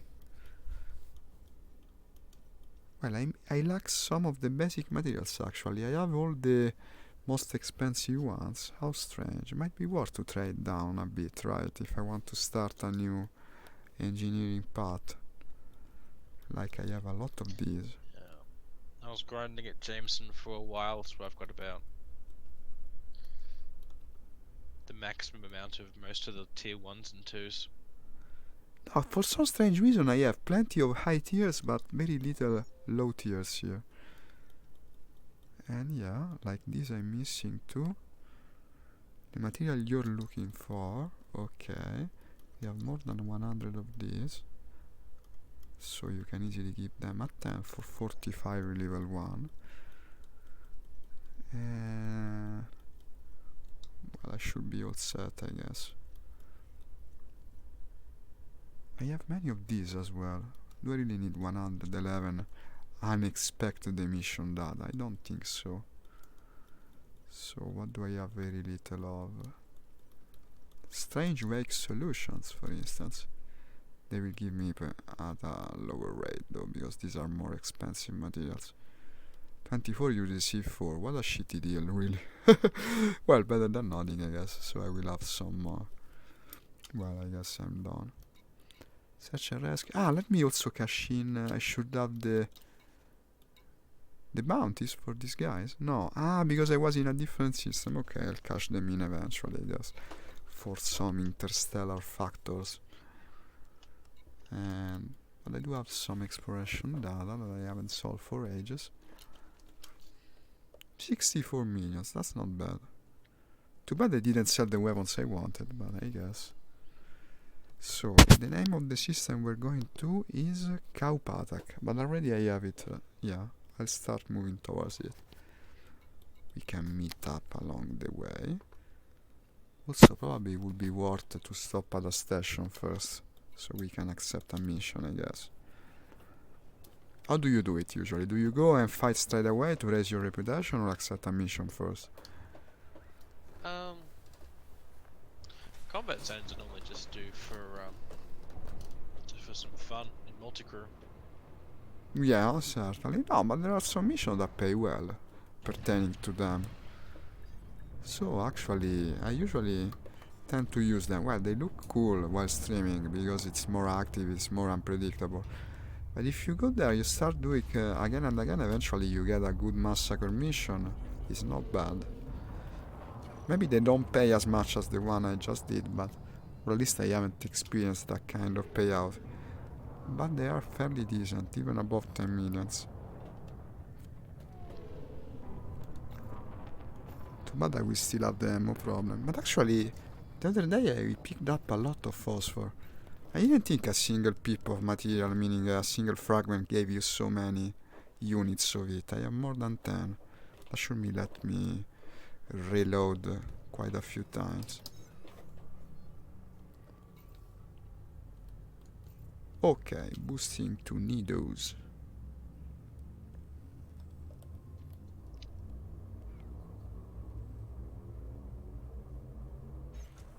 And there we go.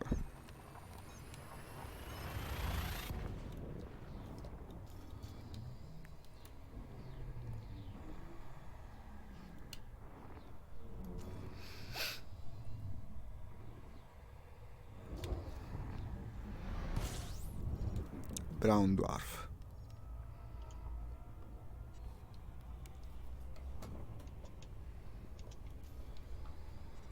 And Kaupatak is...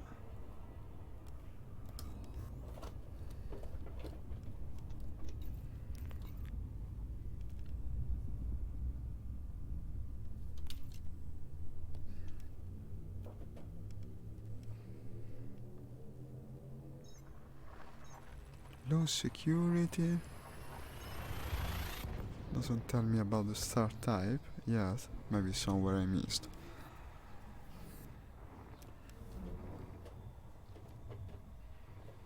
Looks whitish. Well, it's a main sequence of some kind or other. So yeah, I have several unexplored signals, but I don't see conflict zones, to tell you the truth. I wonder if ADTB is still as good as it was. No, here it is. Here it is, there's a medium intensity there. I mean, because it's maintained by the public, no? Since the game is getting a smaller user base now, is it still always updated? Or is it updated with the info? Maybe you know. Medium intensity. Here it is. So it's a signal source along the way. Looks like it's a relatively small population over there. In fact, I see only medium intensity conflict zones. Probably not really worth to grind here. Let me see the stations that we have. I might not even have a big station for our ships. Indeed, yeah. It's a backwater of a place. I think it's worth it maybe to go somewhere else, you know. Wait, let me see what else he gave me. Ah, there's one with 600,000 people and in a state of war. Six station. Beldarkri, yeah. Ah, you're looking at it as well. Yeah, let's go there, Beldarkri. I didn't read the number of the population. Beldarkri sounds good. Let me see this place. Also the economy of it, because I like an high-tech, but I guess whatever it is. Why do they have to make them so hard to type? Beldarkri, like, here it is. If you zoom out a bit, they'll show up. Ah, yeah, but sometimes not all the stars are you looking for, maybe. Ah, it tells you. State of war. Economy's colony. White yellow star. Allegiance Federation. Okay. Perfect, I dare say. Let's do it. There's some brown dwarf or other along the way. Oh, I already used up some of my fuel. I hope I have enough. I do have a scoop, but it's pretty small. If I had to resupply, it will take a while. And also I see a lot of brown dwarfs. Actually, I might be a bit in trouble if next jump doesn't bring me. I'll have to make a detour. Yeah, this is also a brown dwarf. Now I'm getting a bit worried. Next place, Lemonerdis. Well, these will have no stations, yeah, but another jump is okay, and I'll do it. Next one is a Class T. Class T is scoopable if I'm not mistaken, or not? Ooh, we found a high intensity conflict zone in Beldarkri. Ah, you're already there? Okay, I'll reach you as soon as possible. That's good. Well, it's a big system. Maybe we'll even have capital ships. Let's hope so. That's what I wanted to see again. I haven't done them. There's also starports for us. Good. Good. I think I am one system away now.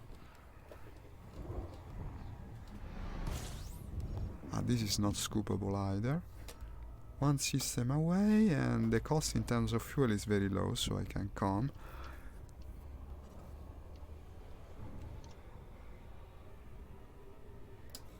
Engaging the hyperspace again. Class G white yellow, so scoopable. Also a good news.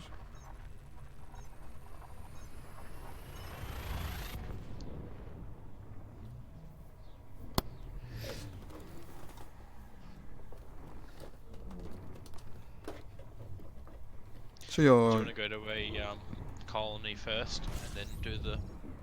Well, maybe it would be better for me, so I also refuel. There's a big station over there, on it, like very close. I might as well make a stop there. You don't necessarily need to come. I might be able to share the mission with you, maybe. Ah, but that's also close to the conflict zone, is it? That's hella convenient for me, if so. Because I'll be able to resupply easily. This is an excellent system to do war in, it seems. How nice, how nice. Hey, hi Carlo, we're doing Elite Dangerous today. Should try this game, it's also very cool.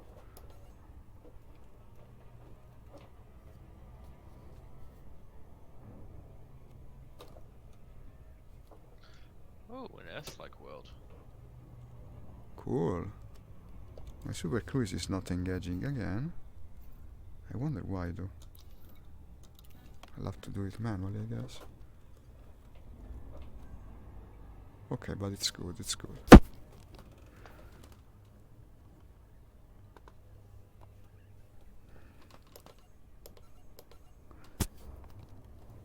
So, Carlo, do you like space games in general? This is a pretty good example of it.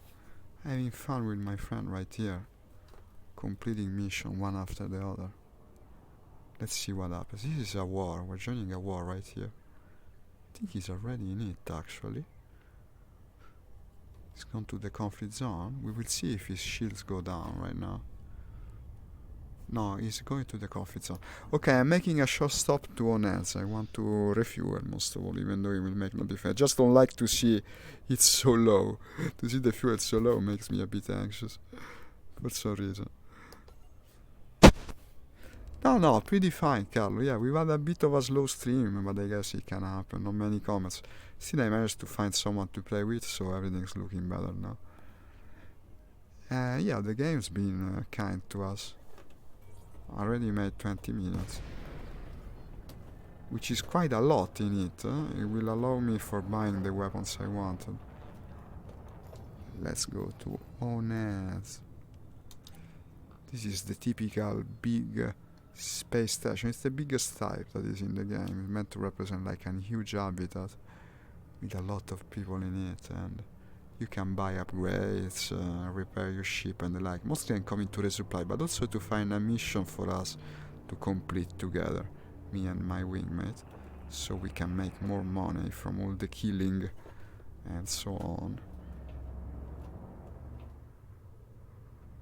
Here we come to the... It's a fairly tiny hole, the one you have to get in through. And first it's unnerving, then once you learn. And here it is. Landing pad 2 is where I've been assigned. As you can see, the hologram helps you landing. Yay. Perfectly. Well, more or less. In this game, the most powerful, that's a good question. Well, it depends on the situation. You have several that do a lot of damage. Probably my favorites are either the multi-cannons, which are projectile based but do a lot of damage. Only problem is that you run out of ammo easily. Or the rail guns, like shooting single shots but very damaging at long range. And then you have energy based weapons that actually I was starting to get into, and I wanted to buy a couple of. Let's see if we can do it here. I suspect we cannot, but I'll look into it nonetheless. Hard points.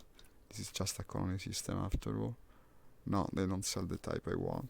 You have the shotguns of the game, like the fragment cannons are short range, very powerful. Several type of lasers. It's a very well varied game in that respect.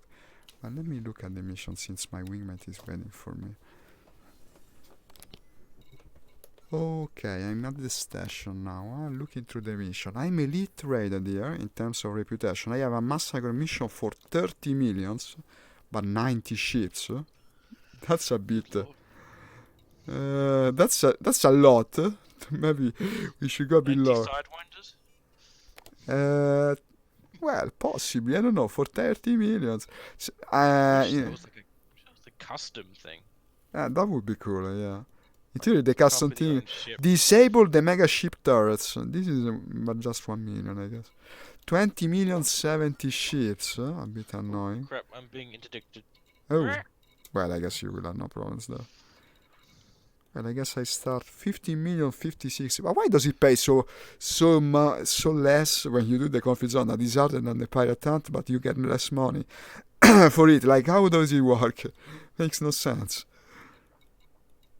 Tell you what, I'll go for the 70 ships one. I guess we can do it together. 20 millions. If we cannot, we will still have earned from the battle. But this is amazing. It's actually not a wing mission. If you can't believe it, 70 ships, you're meant to do it alone. What the hell? No, ridiculous. Okay, let me look at the others. None of these. No, some.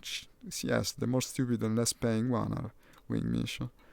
Infiltrate the hub access terminal data link for 2 millions. I guess. I'll pick it. We might try to do that later, but for the time being, well, I don't know what to tell you because they're not wing-based mission. I guess I'll put an SRV here so we can share the mission radar and maybe do it together, but for the time being it will be probably mostly just get The bonds. That's the word I was looking for. The bonds. I'll have to remove one of my hull models if I want to bring an SRV. Yes, I'll bring even 2. Why not? Yeah. It depends. What's the mission require? The mission is just infiltrate the data link, I guess. Could be interesting to do it once. It's the only shareable one at the moment. Maybe if you come here, you can find better mission. For me, they're only single player missions. The one against the big the conflict zone. I mean. Well, data link, you don't need an SRV bay. Ah, that's true. Probably. That's true. Well, I'm bringing it nonetheless because it's cool to drive. You might have issues, given how long your ship is, though. We'll see. We'll see. Might be interesting. You might show me your technique. You want to do it from the get-go instead of the conflict zone? We do that later. You're cool. Why not? Might be interesting to keep the stream also a bit more various, to do something different. Let's do it. Let's do it. Okay, I'll share it right now. Unfortunately, only one shareable. Doesn't pay much, but it might prove interesting. Infiltrate the data link. This is in. I need to turn off the filters that I had activated. Here it is. LHS 1393. 2 jumps away. You done with the interdiction? Yeah, I guess. Don't think it proved any kind of trouble. Yeah, maybe if I retract my landing here, I'll be also able to boost. And here I boost away. Just 2 jumps.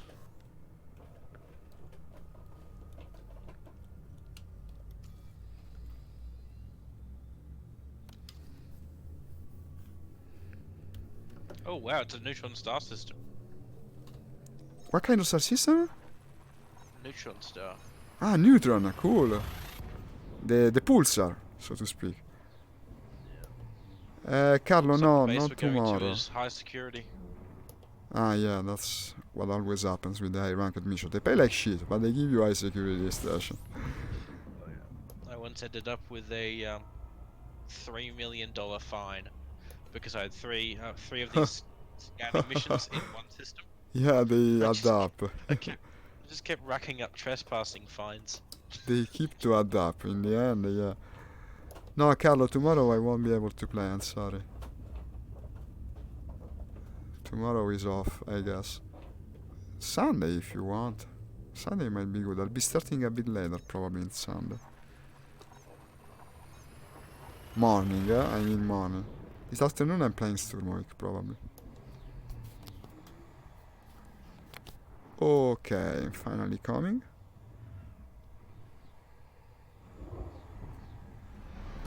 Here it is. And points of interest is the filter. Okay, well, there's plenty. You already into one? Ah, no, I was looking at the conflict zone, excuse me. Yeah, there's plenty of conflict zones, by the way. Of course you're going just to the mission, stupid me. But also, the conflict zone are here as well. It's a big overarching war with several systems involved, it seems.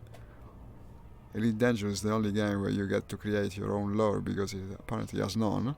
It's an overarching interstellar war. Let's try to make it interesting, not like a bunch of generated objectives randomly strewn about. No, it's a complex story that we have here. Yeah, Sunday, Carlo, okay. Let's make it official. I'll play War Thunder Sunday morning.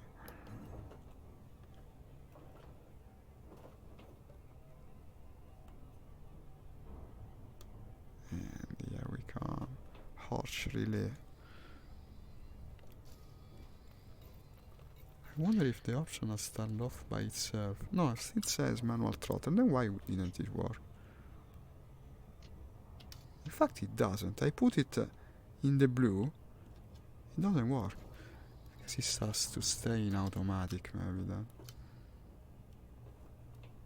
Still doesn't. Oh well. I don't know. Maybe it's buggy for me. I'll just use the control from the left on screen.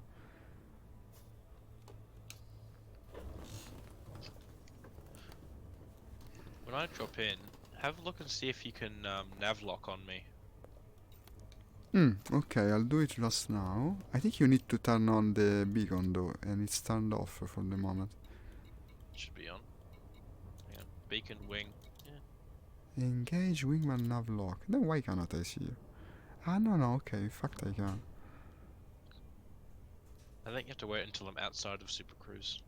I just nav locked you, I'm 7 seconds away.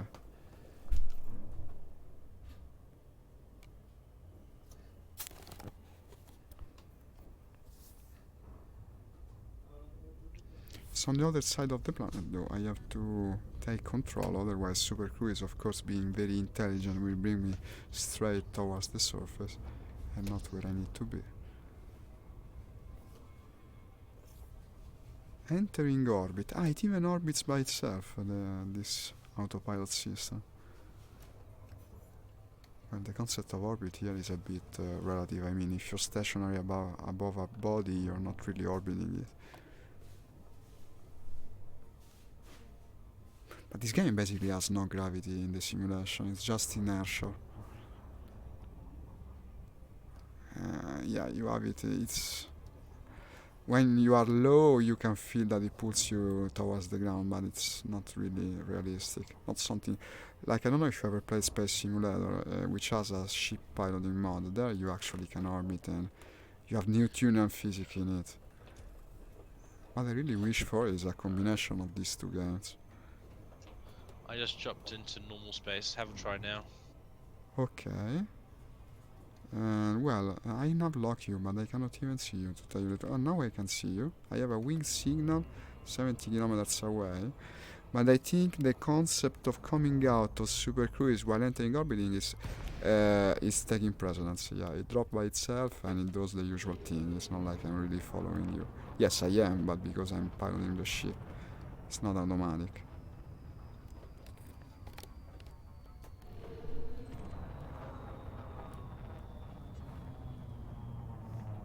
Almost looks like it's inside of a canyon. No, maybe just an impression. Can't see shit. Completely dark.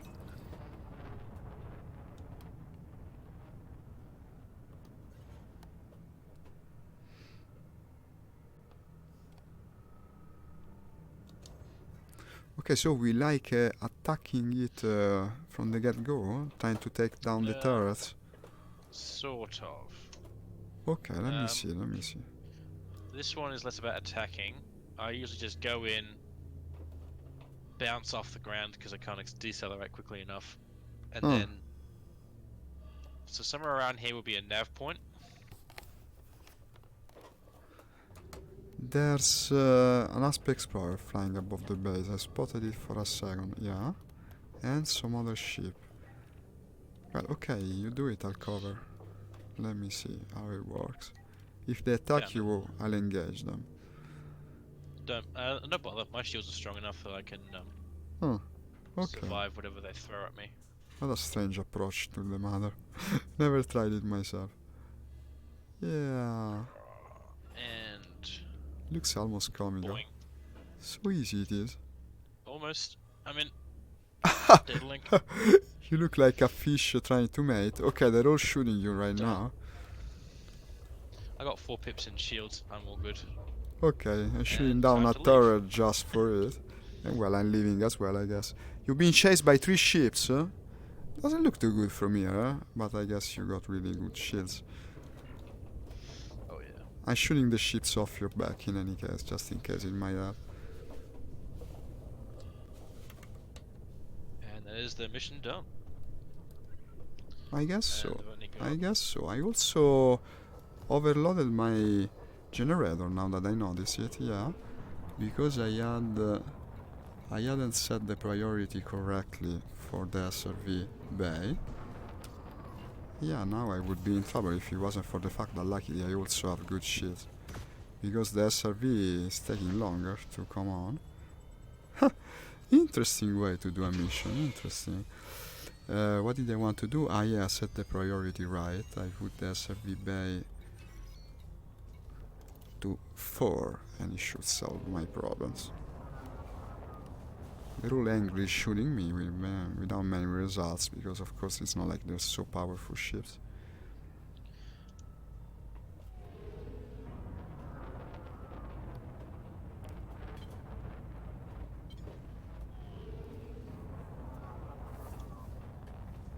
And finally, okay, I'm off. Well, there's a high intensity conflict zone on the Going other side there? of the system. Wanna do it? Why not? I guess one is worth the other. I've never seen a carrier jump in. That would be cool. Conflict zone, high intensity, okay. 1700 away, right? Yeah. Okay. Try turning navlock on now. See if that I works. will do it. No, but it should. I remember using it previously. It just comes out of Super Cruise automatically once you do. It should work like that. It also seems to improve the angles at which you can do it, actually. It's much easier to come together to a place when you do it. I'm a bit behind though, I'm catching up, but you're 4 light seconds away because it took me longer. I had my frameshift disengaged when I opened the hard points because I didn't turn off automatically the vehicle bay. Okay. So yeah, okay, all this to say that I'm a bit late, but I'll be coming.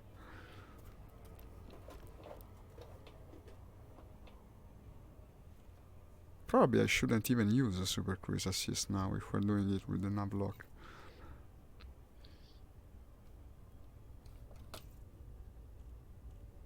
Still cannot keep up with you. But actually, I'm going very slow. I do not understand why. Okay, finally we matched speed. There's something. I think I was still close to the plan. I wasn't accelerating well. Okay. No, you're gaining again. What the heck is this effect? I'd slowed down so that you would keep up with me. I guess Okay, thank you. maintaining distance. It wasn't accelerating. Now finally it's accelerating. Okay. How strange.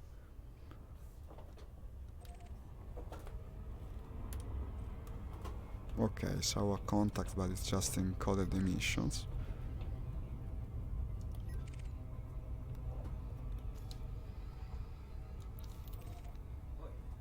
I thought the ship performance in Super Cruise was the same for every ship, but actually no, I'm much slower than you, it seems.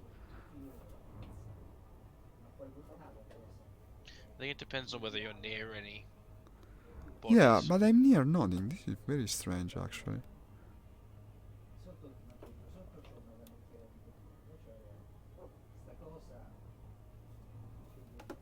Wait a second.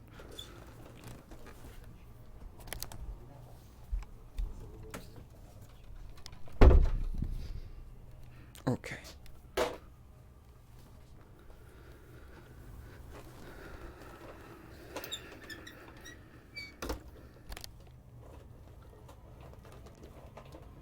Oh, finally, 40 seconds to the target.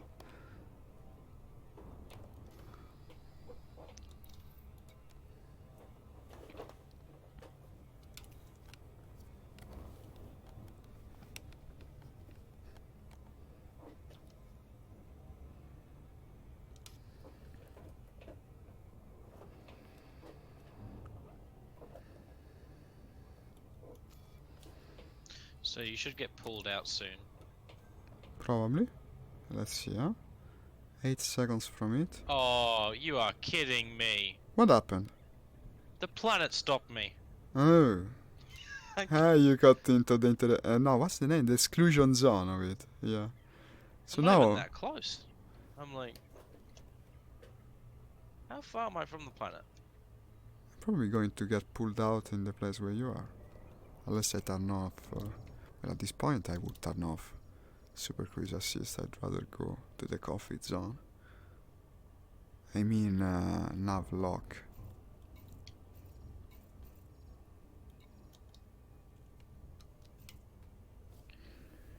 Damn it, now I'm damaged a little.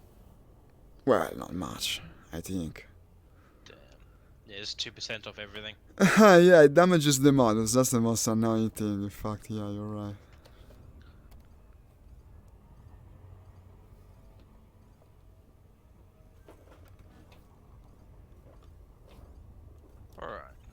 back into normal.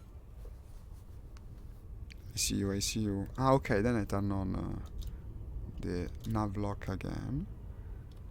Let's see what happens.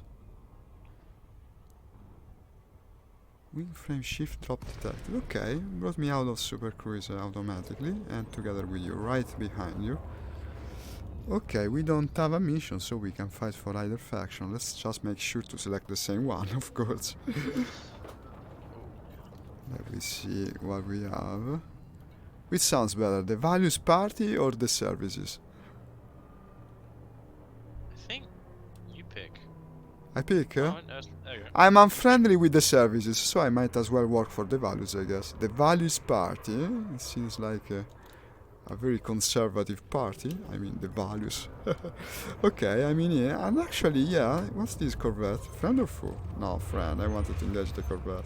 Actually, I crashed into it, so good thing he didn't take it personally. I see a Python. Some conflict zone is always fun to do, I guess. And possibly remunerative.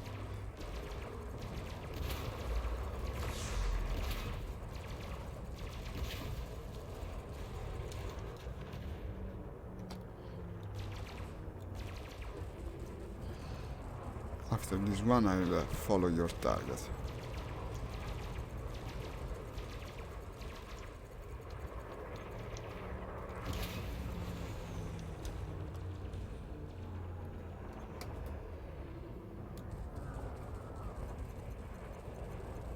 And done. Oh, I pressed the wrong button. What did I waste? An ink, a chaff. No, nothing of great value. Okay, this is what I do. Yeah, to target the same thing as you. Well, I mean, maybe we will be even faster to win if each targets a different thing. I don't see anything really threatening here. I think we just start with the weaker ships like the Cobras.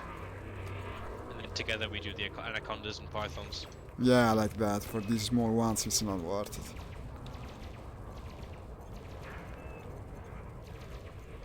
I should deploy the fighter, I guess. Why not?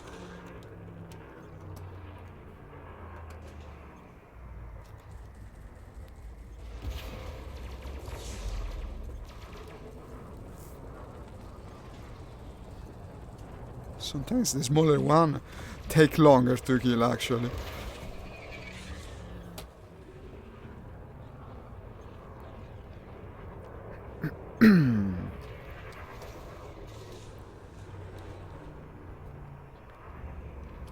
There we go. Okay.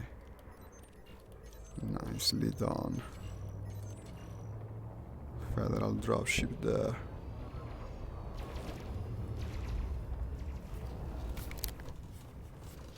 Found in the aspects. Good, good. Easy prey. And this looks bigger. Ooh, there's a Federal Corvette here. Look at that. I'm targeting a Federal Corvette. Somewhat of a more threatening enemy, but well, it's only expert rated, I guess. Not so difficult to kill.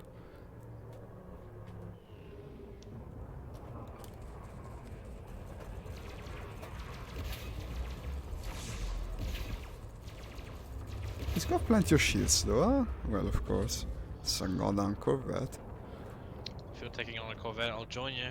Okay, you're welcome to do it. Let's take it out. No, but in fact he's already out of shields. No big problems there.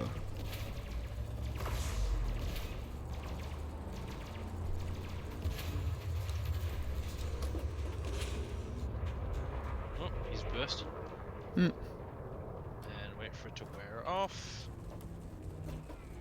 And then plop. You go for the plasma. Ooh, I saw it. I saw it really well. Pretty cool.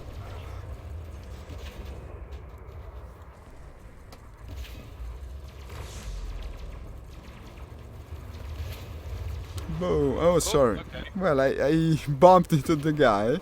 I might bump into him again. Don't mind me if I do. No, I missed it. Well, if we're gonna start bumping people, then. Oh no, don't. You missed him? Okay. Yeah. I'll target the The power plant. Well, but the friendship drive is almost dead. I best target that just in case he should try and escape.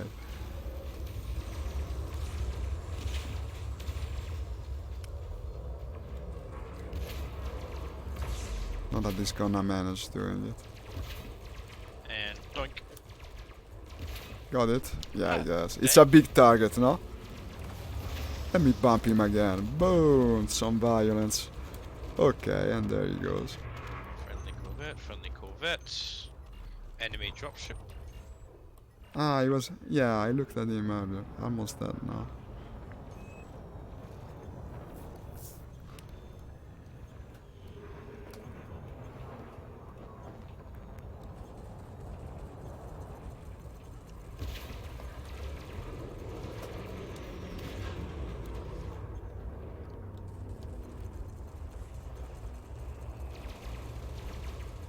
Okay. Alright, who's shooting at me? An eagle. Ah, well. You best watch out. I only see tiny, worthless targets, unfortunately. Is there a big station in this system to reap the reward eventually? Yes, there is one, good. Viet Dock. Alright.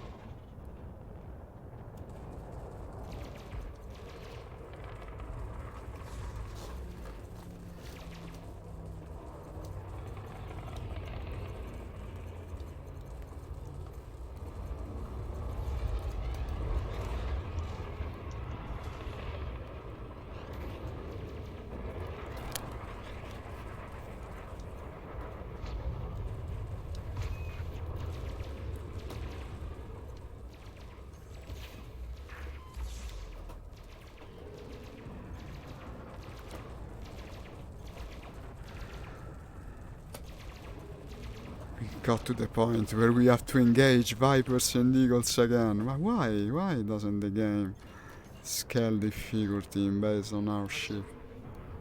Screwed. I'm putting my turrets on fire at will. Just let them do what they want. I'm just gonna sit in the middle of the battle. Yeah, probably it would be just as Just good gonna against park myself in the these, middle. these guys.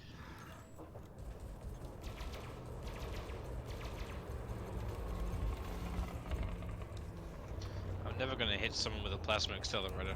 No, this Mole is almost impossible. That's the reason I don't want it as my main weaponry. It would be usable only against the big things. Everything friendly. No, but the enemy side has the small ship. Our side actually has a nice target.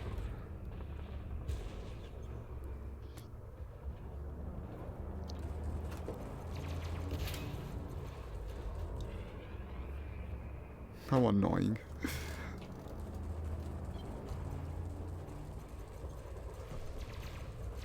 Just like I said. The Viper Mark IV is one of the slowest to die, because apparently it's decently armored and also small, so hard to hit. The two things together make for a long, sustained combat.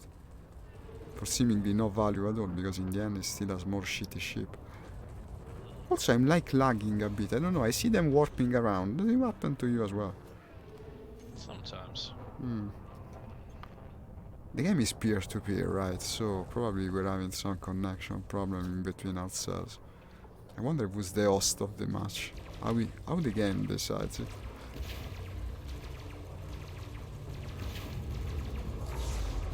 Okay. Yeah, in fact I think I was hitting it, but it didn't register because of the lag.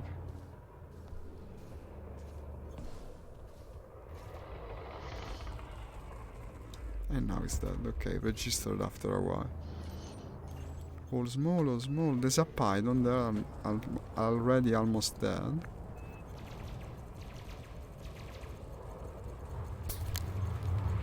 Yeah, basically my hit no longer register. I don't see the effect of them. I'm completely desynced or something.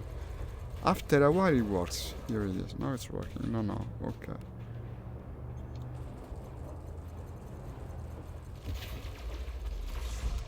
And yeah, it's gone. Ah, did I see? Yeah, there's another Corvette there. Already almost there. FNA's Victory. This should be worth quite a bit of bonds.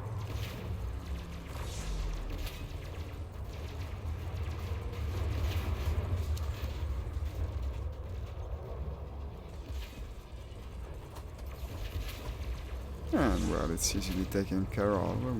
We even have a friendly Corvette to help us. It's supposed to be a fairly big combat zone, I think, if these ships spawn. Maybe we will get the capital ship eventually. It's usually there from the beginning, right?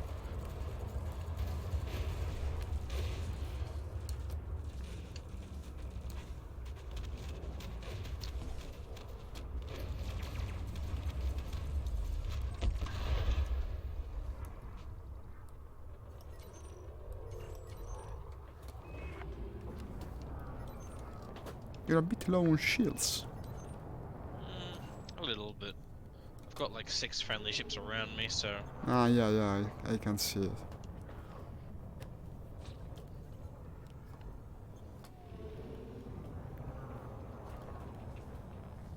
Oh, I'm under attack by the Federal Assault Ship and something else. I best turn around, I guess. Something small. The Assault Ship you cannot really ignore, it can do some damage.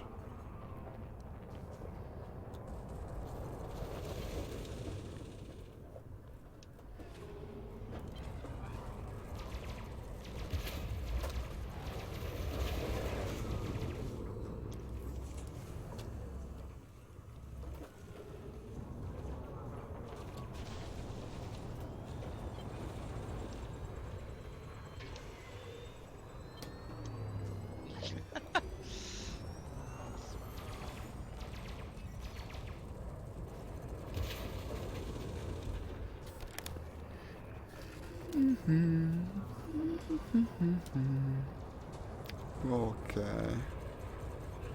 Pretty tight turners. They are so ships. It's an heavy fighter basically. Even if bigger than what an heavy fighter would be. Okay, and it's gone. You hit it with the plasma accelerator. I saw its lifelike go away all in one moment. Looks like I got a Federal assault ship chasing one of our friendly vultures. A Ooh, I need Federal to assault protect. ship. I found that Python. The Python are easy to kill.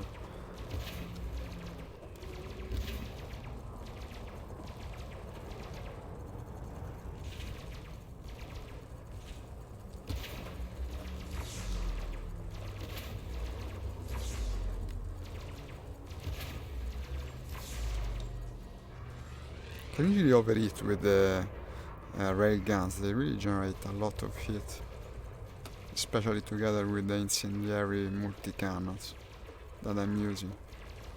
Probably will be even worse with the beam lasers. I'll have to change the rail for something else.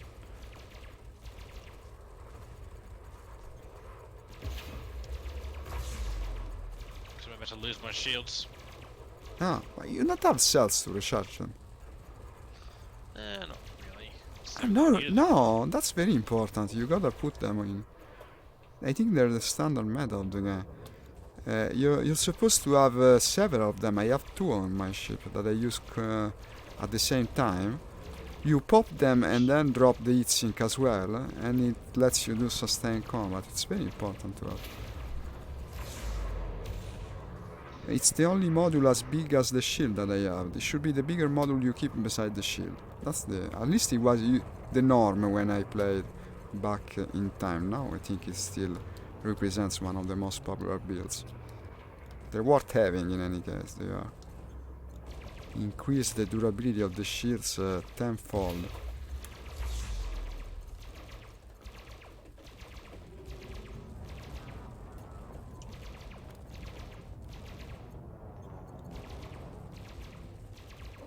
I think this guy is trying to escape.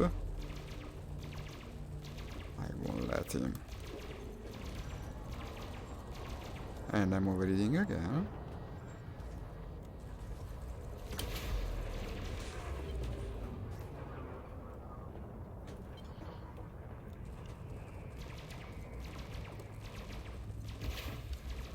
No, after dying a couple of times, this ship is basically all shield cells and armor modules. I don't want to risk it again. I removed everything else. It is the pure combat ship.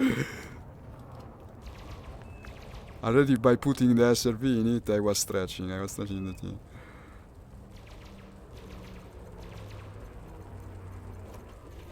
I think we almost won, yeah, won't take much longer.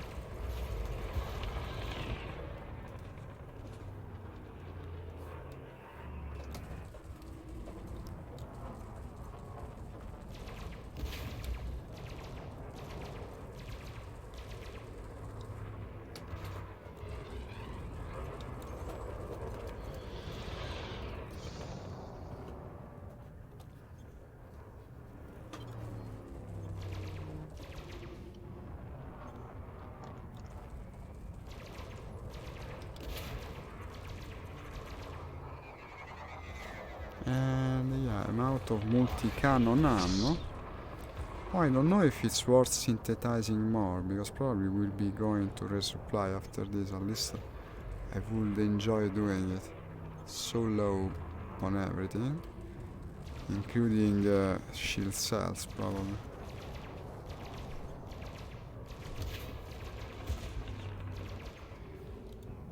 I might as well go pilot the fighter.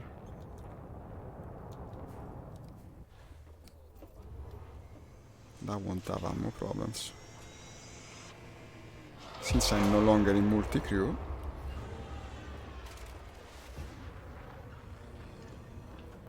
I love the sound of the engine of the fighter. Sound design in general is excellent in this game. Spoken about it many times already.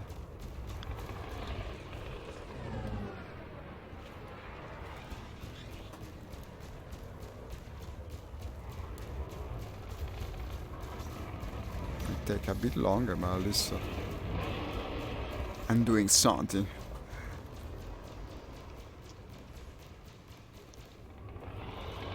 Bow. Do turrets keep firing even when you're in the fighter? Excuse me?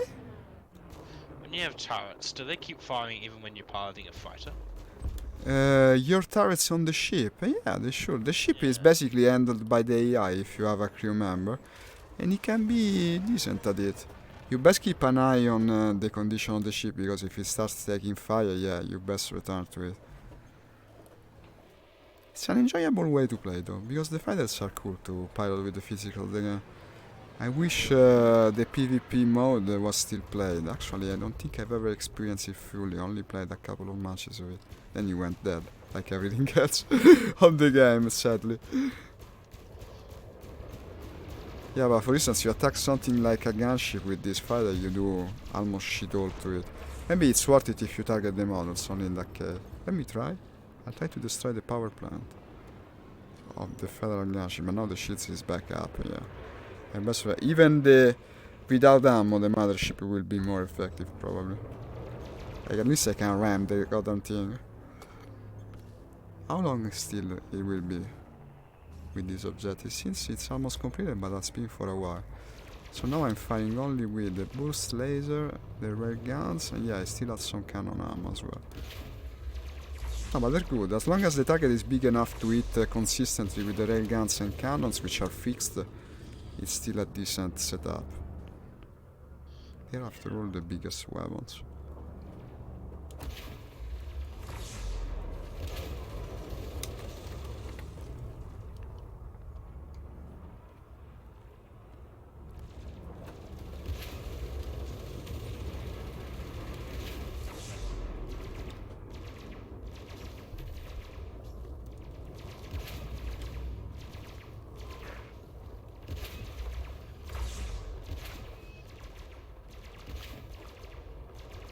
Oh, finally I'm eating well. You two, I think, we're collaborating on it.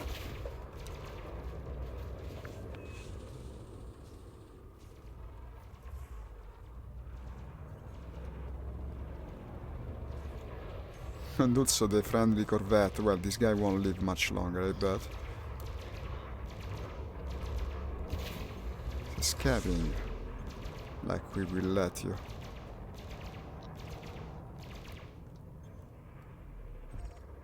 Okay, what else is left? I think we won.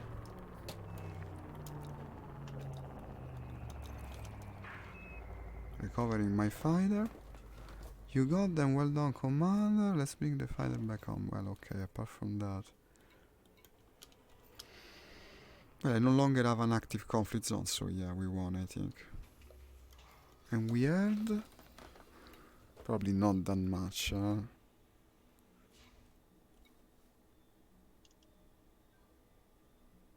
We had several bounties to cash in as well. Only 495,000 credits from this conflict zone. I will have raised our reputation in the system, which might prove useful going on. So I have to resupply at this point unless I want to synthesize all my I need to repair anyway. Ah, okay, perfect. So I guess we're going to Viet Dock. It's the best place. Unless we have a settlement on this very planet, I guess. But not very likely. Let me look at it. None, in fact. Okay. Viet Dock it is.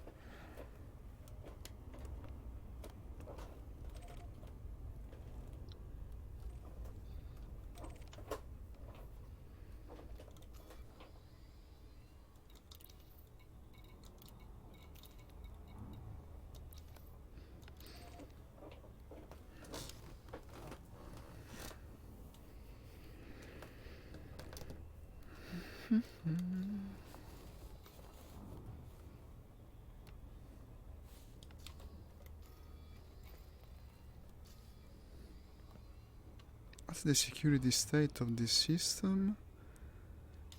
I don't know where to look, honestly. Because I seem to remember that when it's medium security, it will have interstellar factor. Did it work like that? I think. I think it's low security. Low security has to be, okay. I got plenty of stuff that I could cash in with one of these.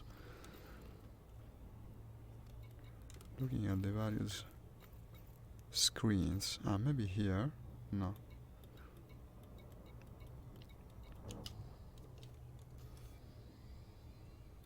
Then maybe here. Neither. From the looks of it, the AI seems to target my power distributor quite heavily. I don't know. Let me see what... I don't think I got damage.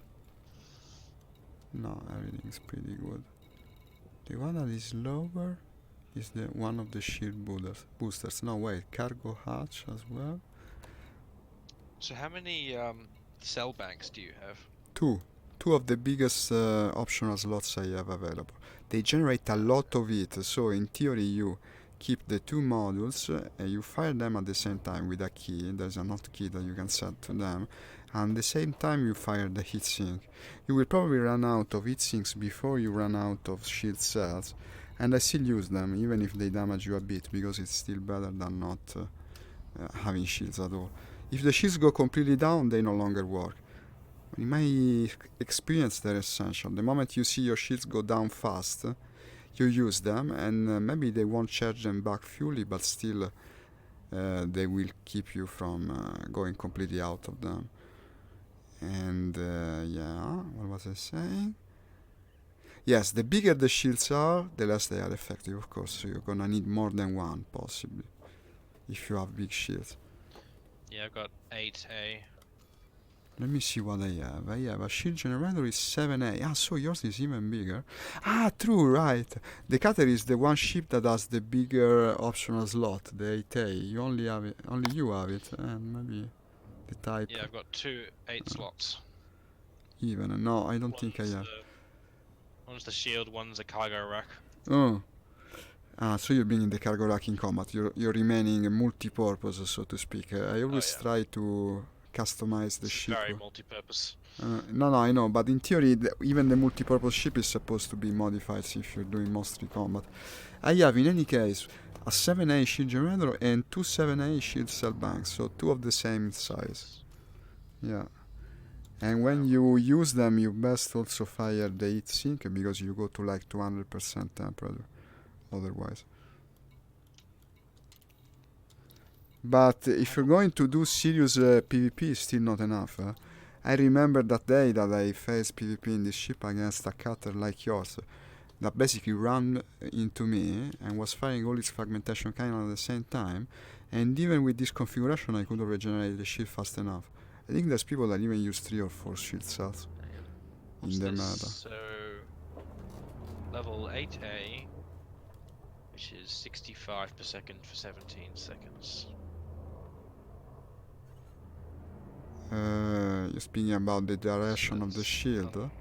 Yeah, I'm looking at the wiki page for it. Ah, okay. So you're auto But- docking. No, because I saw your ship move and I couldn't understand how it Oh. was possible. You're doing auto docking.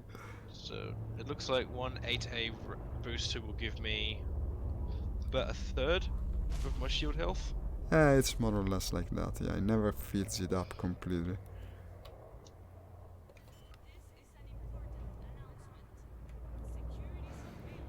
I even have 2 heatsink now that I'm looking at it. 2 heatsink launchers.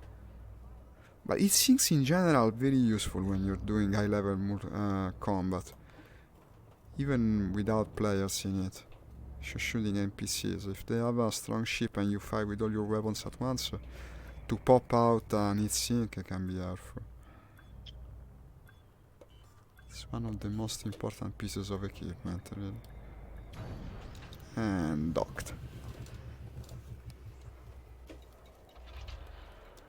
Repair, restock, refuel. Oh, interstellar factor, just what I wanted. So I'm redeeming. No, wait. First I redeem what I can from this very system. It will pay more. Authority contact, 430,000. Combat bonds, another 490,000. So we're up to 1 million, more or less. And legal facilities, redeem all bounties. This is good. 2,700,000, almost 800 actually. Good. Mercenary facilities, nothing. Well, it wasn't bad done in the end. Almost 70 million credits at the moment. Enter the hangar, 1 sec. This is an industrial system. It might have the beam lasers. It might. Let me see. Yes, and the page also. For what it's worth. Outfitting.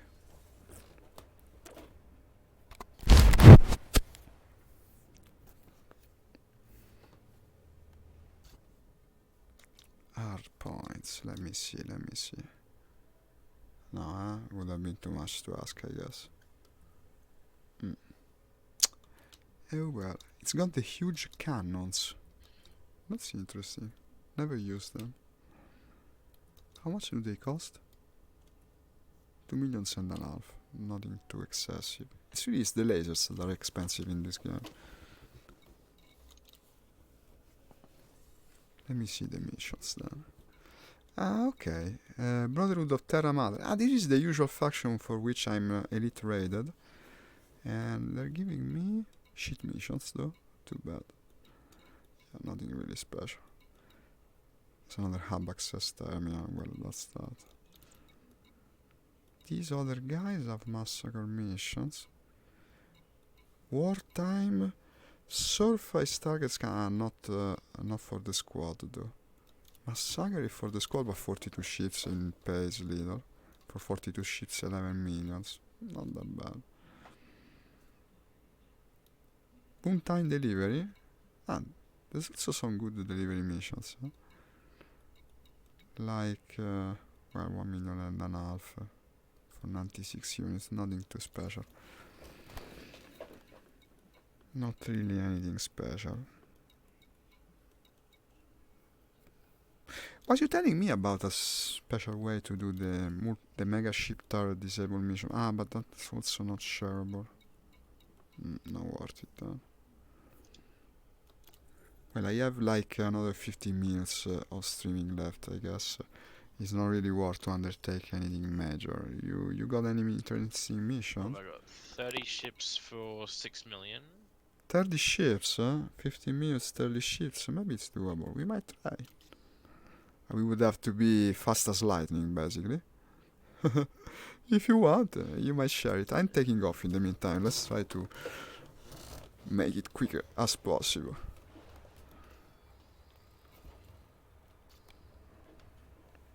Going back to the conflict zone then. We probably won't make it though. 30 ship, 15 minutes. Very wishful thinking.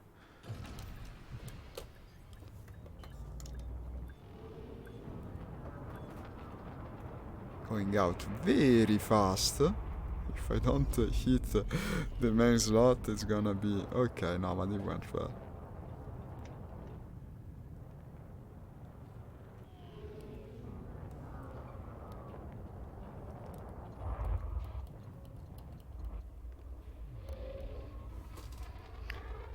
Already out of the station.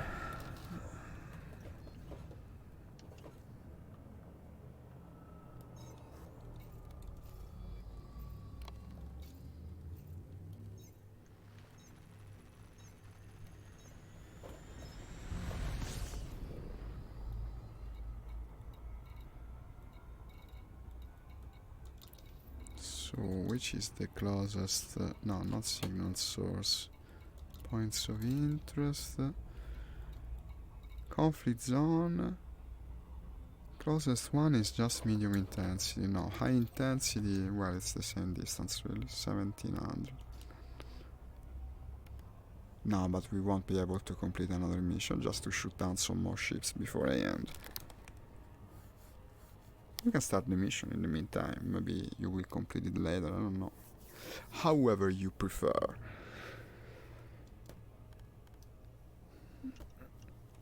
And it was a fairly lucrative session nonetheless. It's worth it, it's worth it. Next time I will buy the weapons for sure. Ah, well, yes, I'm up to almost 70 minutes. Ah, here's the mission invite. Okay, thank you. Ah, no, actually it was another mission, this. Well, okay, it's the same, it's the same.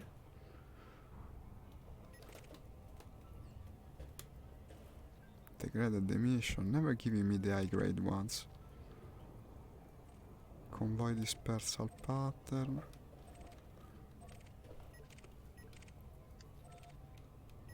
Degraded missions is not really worth it to stop for them, right? They will give you rather shitty materials, I think.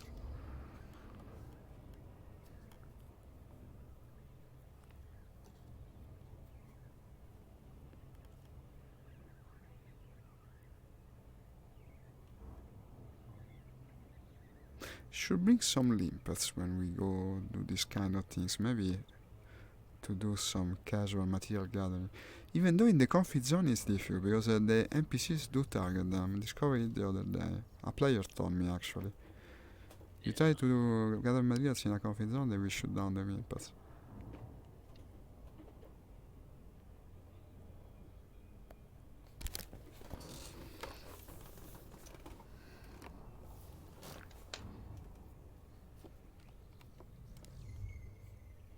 It seems you are faster than me. No, but maybe this is because you slow down better by engaging the super cruise assist at the right time.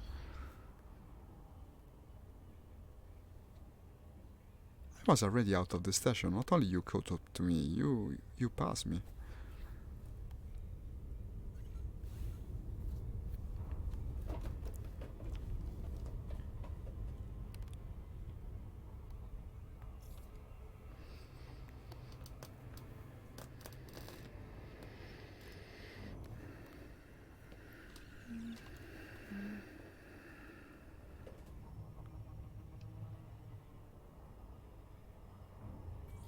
And here we are.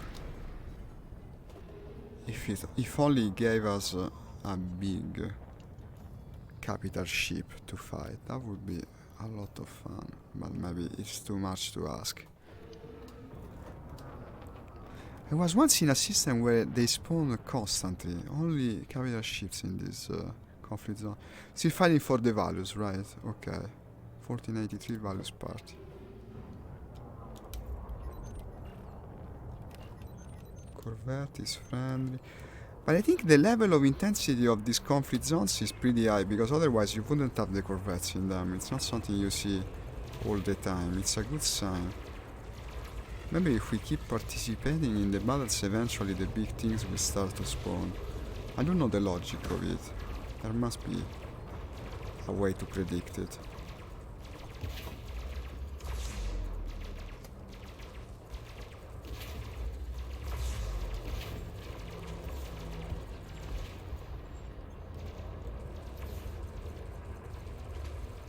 So easy to overheat in this ship.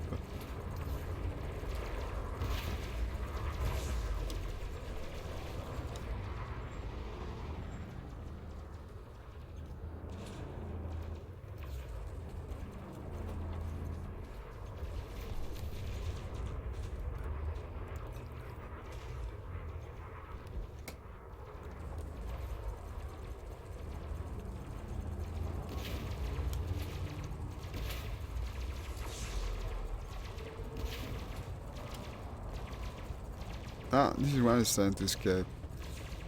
He spied on, okay, but I got it.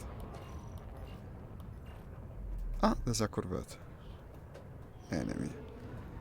The Warrior. What an original name. This guy is an artist.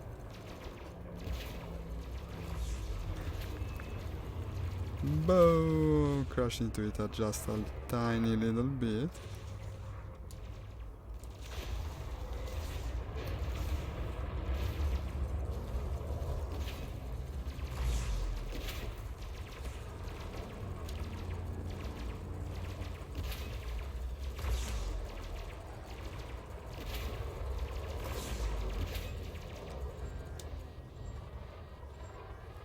Get to 120 in no time. What's up? What's up?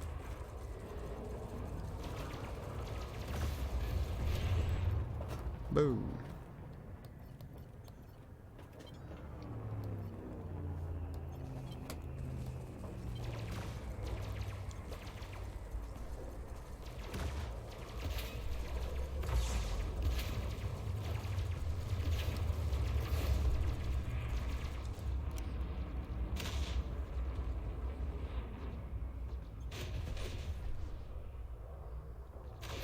This NPC Corvette actually has two turrets on the huge hard points, if you can believe it. They seem to be projectile based. Shooting backward with them. Oh, it might be actually an interesting loadout. Maybe to counteract the smaller ships. You would like tear through them. Sustain fire from two huge turrets. They must cost a lot. Already turrets cost more. But huge varieties of them, like dozens of millions each.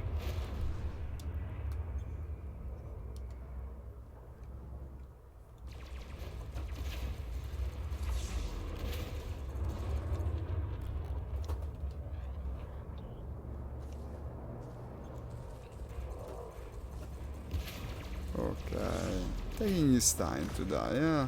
It is a Corvette after all. Final boss of the session.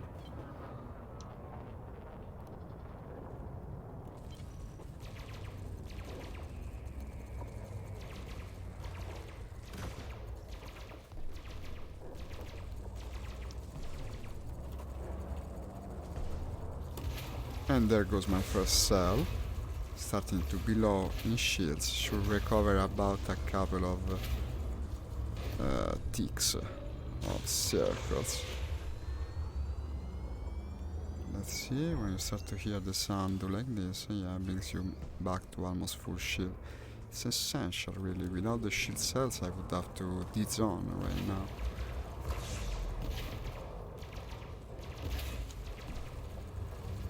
Ah, the power plant of this guy is almost down, it's at 10%. How the heck is still shooting me then? And I'll fire another shield cell, tell you what, just to be sure.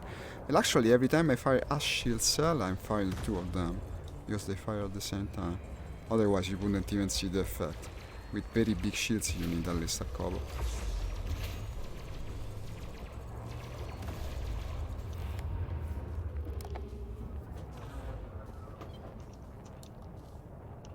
Doesn't want to die, this guy.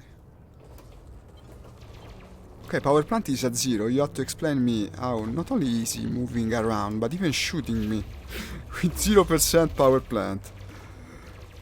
They're cheating, these guys. And now it's trying to escape. Yeah, but how are you doing it? You have no power, supposedly. Maybe he's got 2. Ah, very logical indeed. Yeah, that's the thing. The famous Occam's razor. No, once you remove everything likely, it must be an unlikely explanation. Okay, finally spinning out of control, and I think it's going down. And going down it is. Maybe we'll drop some valuable material. It was a Corvette after all.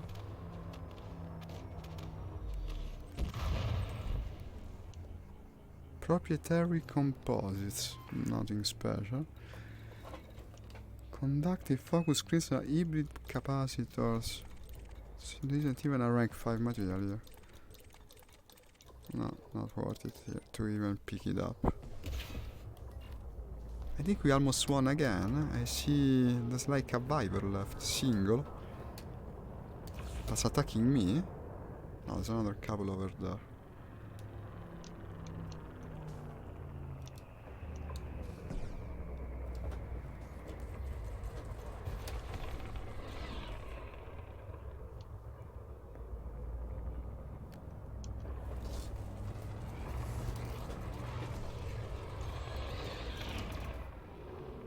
What are you up to? He's evading well, huh? It's always like this.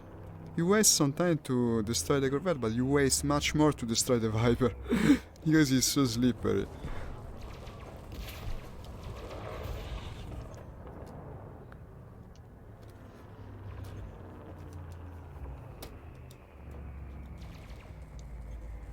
Maybe I should deploy my fighter and actually use it to dogfight the goddamn thing.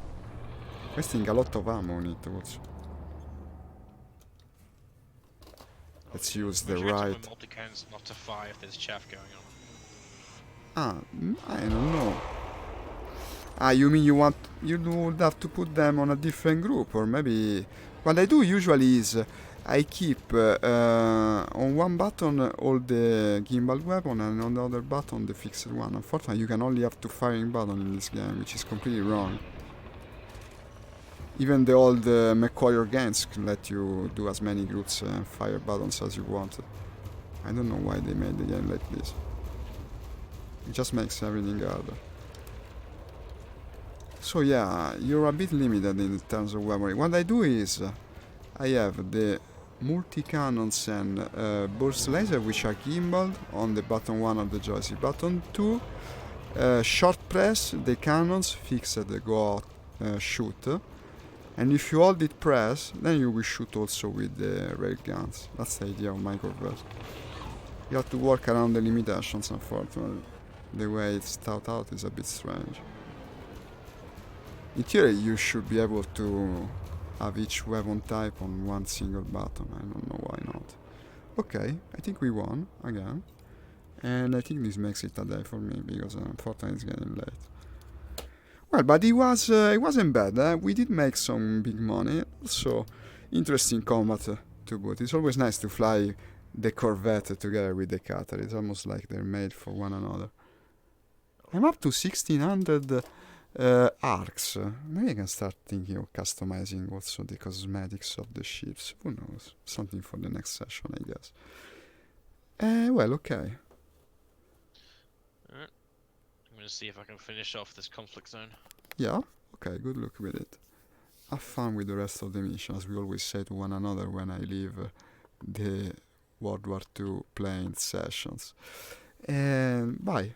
Next time. Was fun. See ya. See ya.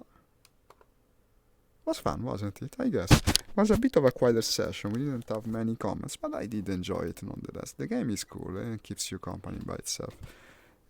So, as I said, probably this afternoon we're going to do Sturmovik. So if you enjoy it, do show up. I'll appreciate it. Bye everyone. Bye Nix. Bye Cody. See you soon.